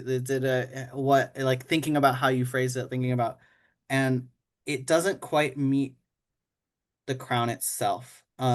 It it like as it gets close to the crown, your crown glows and it like meets and the like forces sizzle against one another and the shadows begin to condense in front of you and as the shadows keep rising from the dark crown, the crown itself starts to dissolve and coalesce into this energy that's coalescing in front of you and eventually the last three things to dissolve are the three gems that also disintegrate and you're left in front of you with this dense sphere of like obsidian glass, like this crystalline just rock that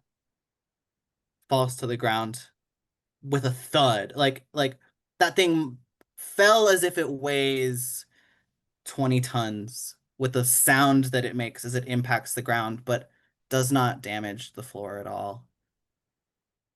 Um, there's a bit of like a shadow drift off of it, and you know that this new object can be studied, can be learned from, but does not have the power to connect Lolth to this plane or bring it into a person.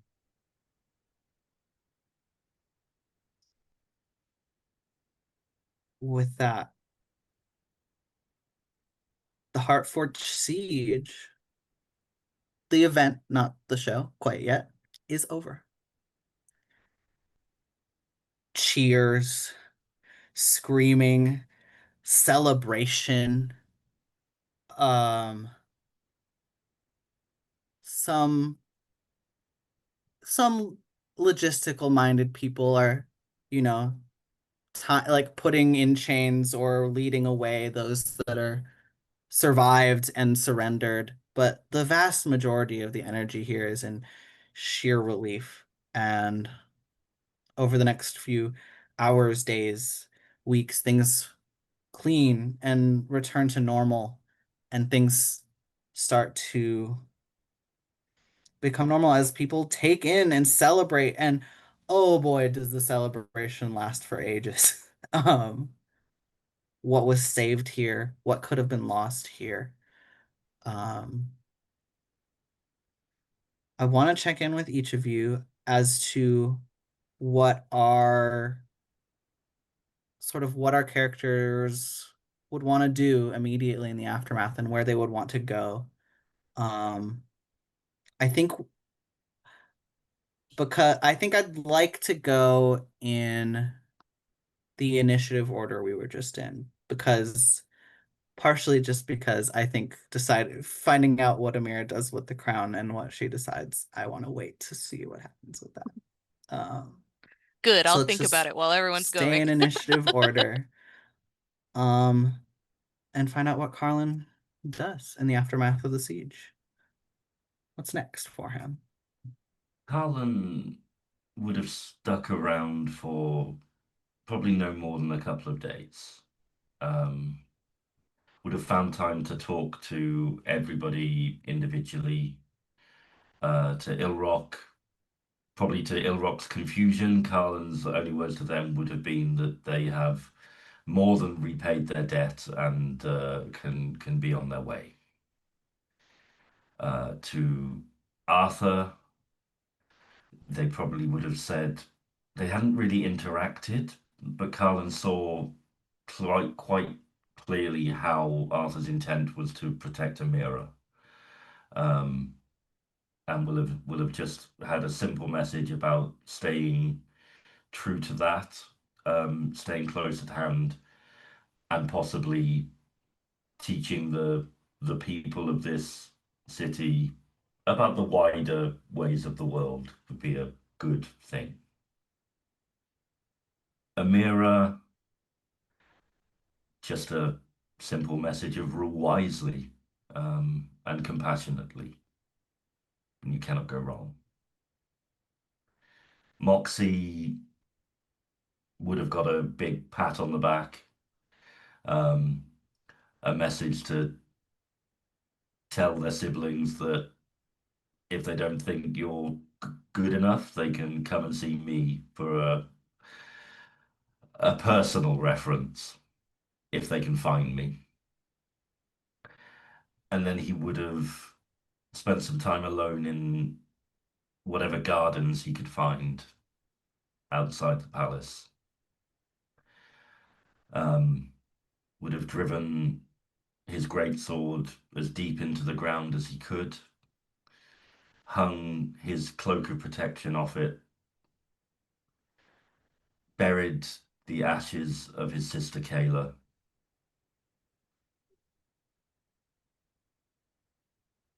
just kind of say a few words about how his failure doesn't need to be carried around with him. He doesn't need to wear a hair shirt. And he doesn't need to hang on to her memory and the memory of his failure in order to do good. And will just walk away out of the city on the first road he finds and see where it takes him.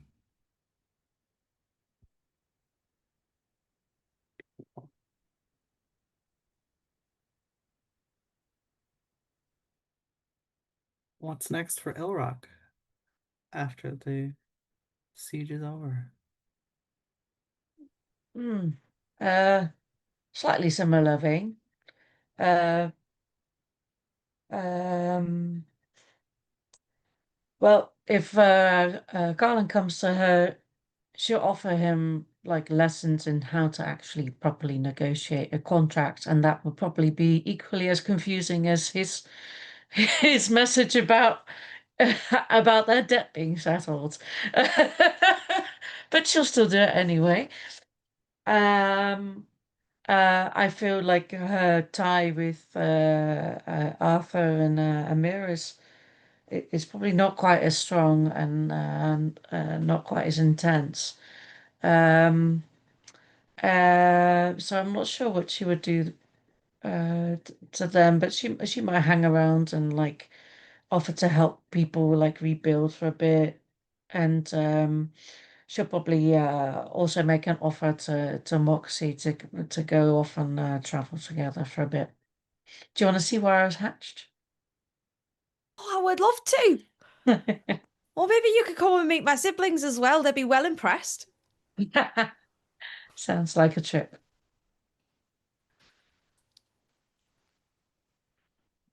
Lovely. Moxie, I think at least the night of will be celebrating hard, eating lots of that purple worm jerky, I'm sure. Regretting it later. Uh, probably getting a bit drunk. But the kind of either very drunkenly late in the night or maybe the morning after will seek out just a little some little corner somewhere where she can be alone. Um, and I think in all honesty, she probably has her long-awaited panic attack that she's been holding in, uh, and just has like just sort of sits in a room on their own, like let it all out, get it all out, and then when they come back out, they seem a little more refreshed, maybe a little bit wiser, a little bit, a little bit more careful. And yeah, we'll eventually uh sort of take up the offer of Ilrock, and as they leave, kind of imagine if they're leaving similar-ish sort of time to Carlin's. Carlin's maybe gone a little bit ahead. They'll just sort of turn to Ilrock and go, "Wait, I'm gonna play a trick," and they'll like scurry off behind Carlin, and just like jump up, like tap him on the shoulder, but then like be on the other side to be like, "Made you look." Carlin will be a full 30 seconds before they kind of realize that Moxie isn't on the shoulder that they know for Hey, sure. Falls for it. you don't have to go alone, you know. I know, I know. You could come with Ilrock and me. I think I'm done fighting, though. All right. Boxy looks just genuinely a bit perplexed at that. But you were really good at it, though. I was, wasn't I? Well, maybe there's something else you're good at too.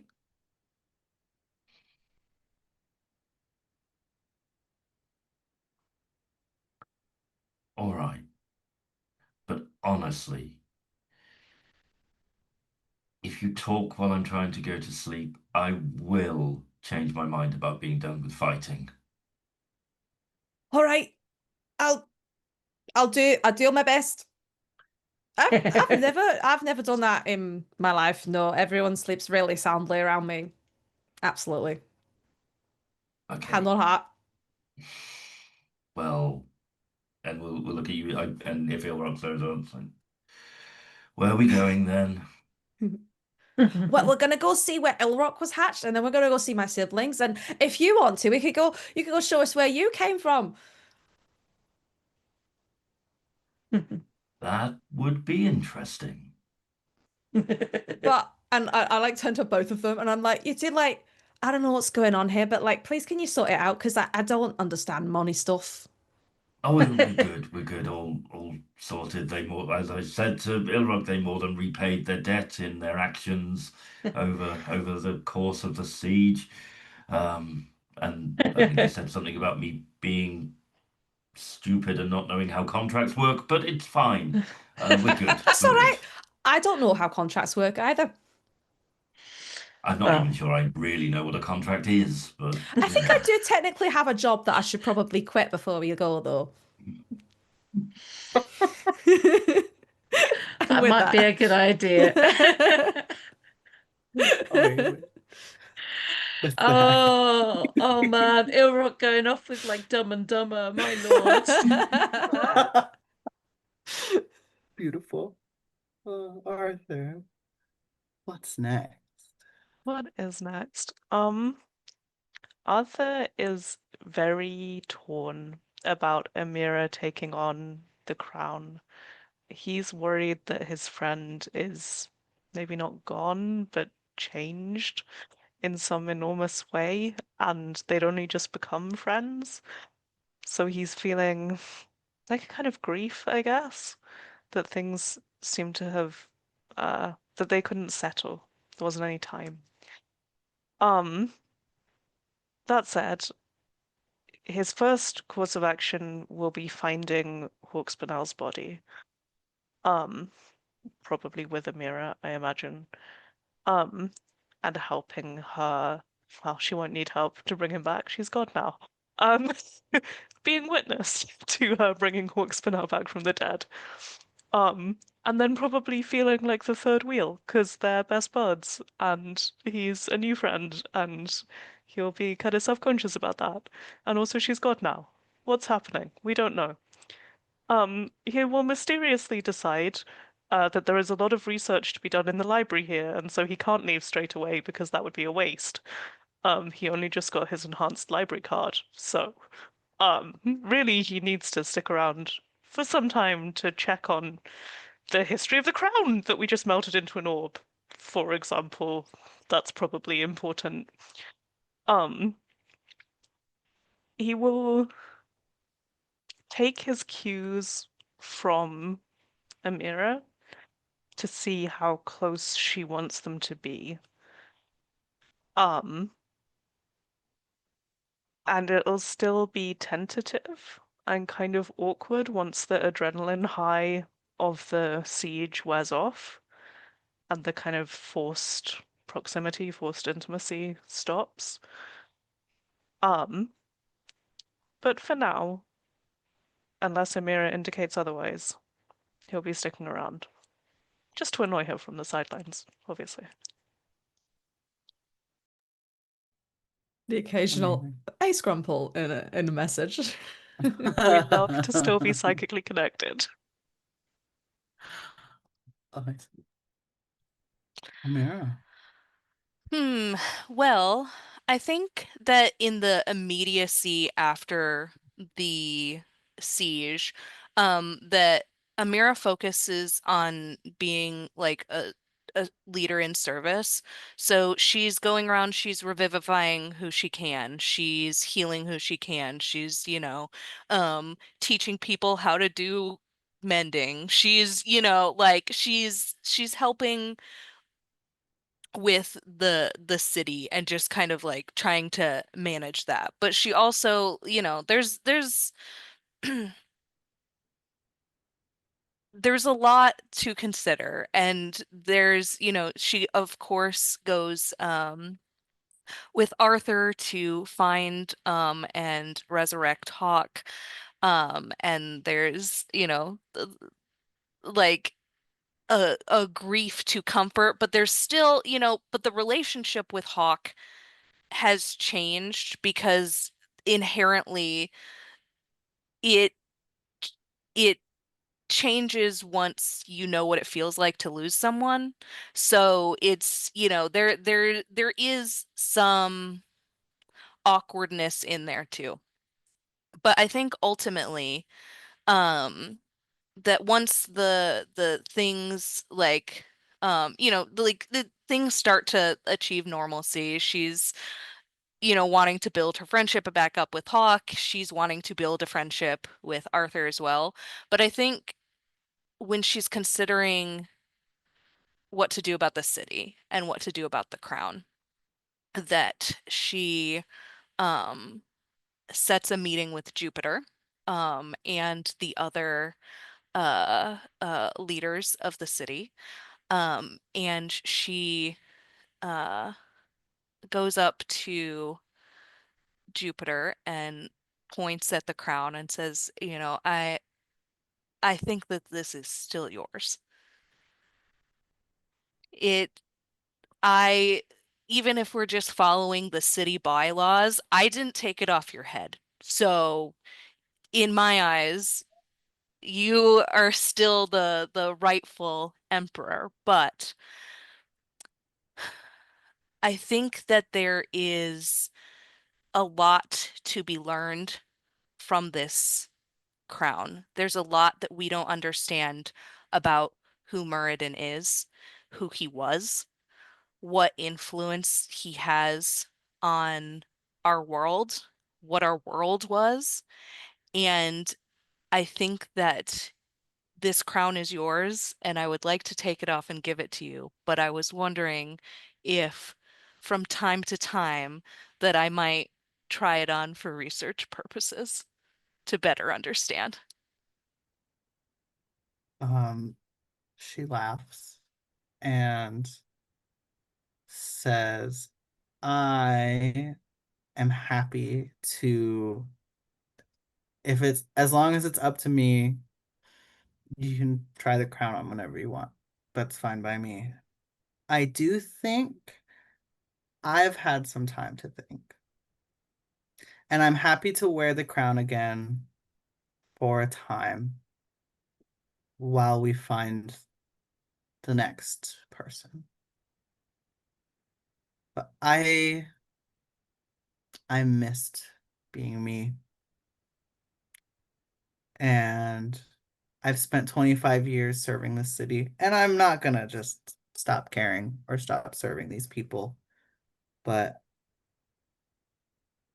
I think It's time for someone, yeah.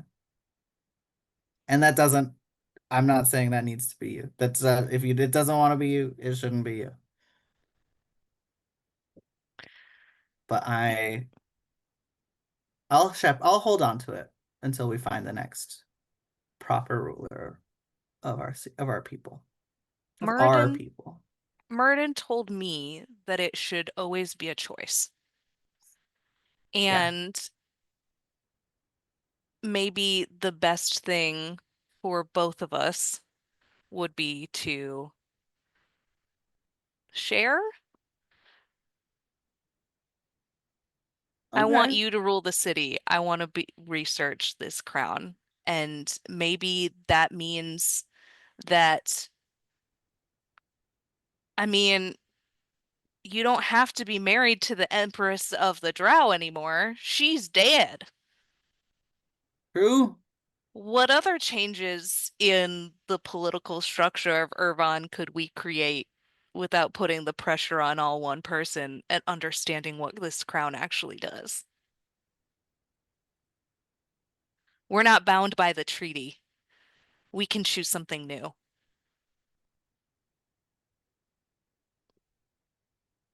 There are a lot of nods in the room, a lot of thoughtful faces. Um, Jupiter says, yeah, let's see what can happen. And I just think, like shakes your hand.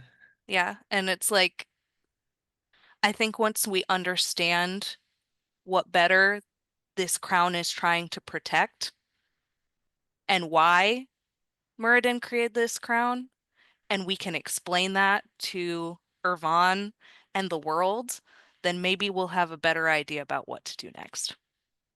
Knowledge is what we need, and not knowledge that is hidden, knowledge that is shared. I'm down with that. And I think that, political machinations being whatever happens, I think that uh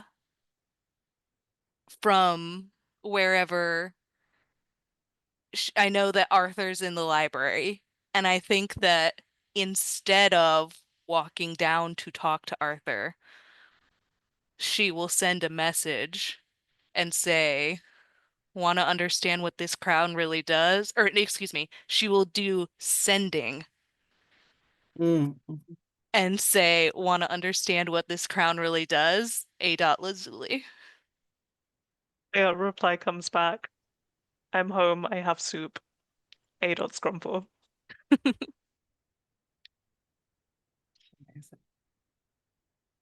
Um, and with that, there's a lot to figure out in the world of Trell. A new government, perhaps. Many more stories to be told in the future, but for the time being, this one has come to a close. Um, Thank you all so much for being here. We're gonna go around, share other stuff that we're doing, where we can be found on the internet. I've been Emily, your humble dungeon master. Wow. The just endorphins that just left and flowed through my body. Uh, Amazing. Yeah, I'm here on the transmissions. I'm if you like my GMing storytelling style, I have another story called Project Solar. I almost said the Heartforge Siege. You know about that one. Project Solar, it's a cyberpunk story where we've, as of this recording, have one season in. We're very much trying to fight against super neo ultra corpo fascism, and there's a lot of stuff about AI and climate change, and like it hits hard. It's really really good. I can't wait to start recording the next season. If you prefer more fantasy, I'm a player in Blood and Lyrium, currently in its fourth season. I play a dwarf. I like dwarves. Uh, it's a great time. You should check it out. And also whatever these folks are involved in as well. And thank you so much for being here. Awesome. I'm Chloe or Chloe. You can find me everywhere at Chloe with the flow. There's underscores in there sometimes. Where? Yes. It's different every time. But you can find me mostly on Deck of Many Aces, the only actual play podcast made with actual asexuals and aromantics. We are very nearly finished our campaign. It's been going on for 5 years. We're in the end game now. Everything is terrible, but hopefully it won't be for much longer. Um, I wrote all of the music for that as well, so you can find that on music streaming platforms. You can also find me on RWD, which is a podcast where we play like lesser known indie systems. Our current season is Scum and Villainy, which is Forged in the Dark system that is basically Star Wars but with the serial numbers filed off. So that's a lot of fun. I'm doing a bunch of stuff at the moment. I will be on probably already by this point this comes out the Theatre Macabre YouTube channel playing Imperium Maledictum. We've had about 3 different names for this series, so I actually don't know what it's going to end up being called. But it's Imperium Maledictum. It's 40k. It's Warhammer. Everything is terrible. I'm a torturer. It's great. I'm like 300 years old and kept alive by mechanics. Uh, um, I will also be on Who Hurt You actual play for a couple of things in the future that haven't been announced, so I won't say what they are. There was another thing. What was the other thing? Maybe there wasn't another thing. Maybe I'm just doing too many things and I keep thinking there's going to be another thing. But yeah. Oh, the other thing, the more recent thing, next Friday, which probably won't be next Friday by the time this comes out, but I will be running Shiver as part of TTRP Girls on Euphoria. It will be on the YouTube channel. It's Arctic researchers in the near future. The ice is going to melt over the summer. And that's not the only thing that's going wrong. There's other stuff going wrong too. So yeah, go check that on Euphoria. Yeah, that's all my stuff. A lot of stuff at the moment. Pretty smart for my busiest work week month of the year. It's this way every year. I knew this would happen. I did it anyway. Stuff is good. I am also in stuff. I am Mike. You can find me at Run Like Craig on Blue Sky, Run Like Craig 1979 on Instagram because I am old. And you can also find me mainly over at Pantsler's Tables, bi-weekly playing D&D in a long form campaign. It will have wrapped by the time that this goes out, but I also played I Want Your Bite with Miranda, which was a lot of fun, and we have a finale to record or stream.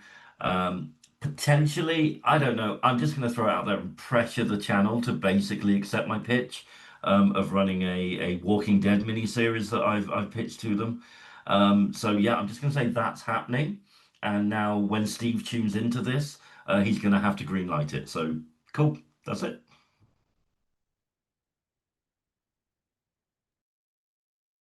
So, I've been Ray. I don't have a huge online presence, but I'm on Blue Sky on YA username and on Tumblr as the Manta. This was like my first like streamed RPG, but I have been doing RPGs for like a long time, although I just don't tend to do D&D. I do a whole bunch of other stuff.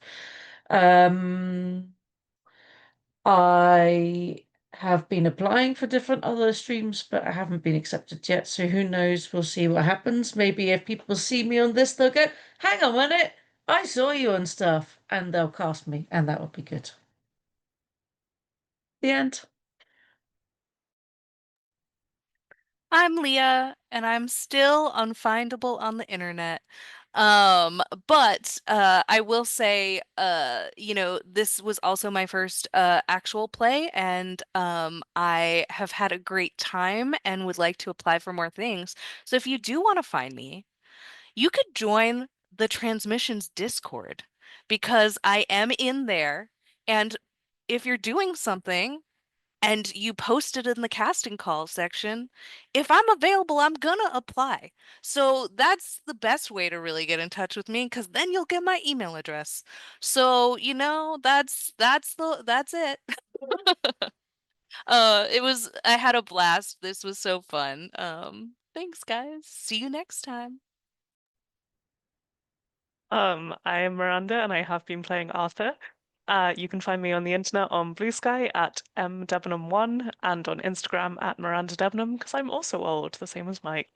You can also find me over on Pantsless Tables playing in I Want Your Bite Season 2, where I play a very normal girl called Isabella Crane, which is definitely not related to Bella Swan from Twilight. Everything's fine. You can also catch me on Euphoria in a one-shot magical girl game called Dragon Stream that is happening in 2 weeks' time when we are recording this. Probably in the past for you watching this now. This has been fab. Thank you, everyone. Thank you, everyone. I guess that's it. This has been so fun. I've been so glad to get to run. This is only my second ran like story that I'm GMing in an actual play. So I'm really glad to have gotten to do this with such an amazing cast of people. I'm gonna be just so happy about this and the implications that it has for my homebrew world for a long, long, long, long time. So thank you for the profound impact you have had on me as a person, and thank you out there for watching. I really, really appreciate you. Give us a like and a follow and a subscribe and all of that good stuff. Share with your friends. We're still a relatively small channel, so literally every link that you send really, really helps us out. So thank you in advance for doing that. And is it Thursday yet? Just kidding. Bye.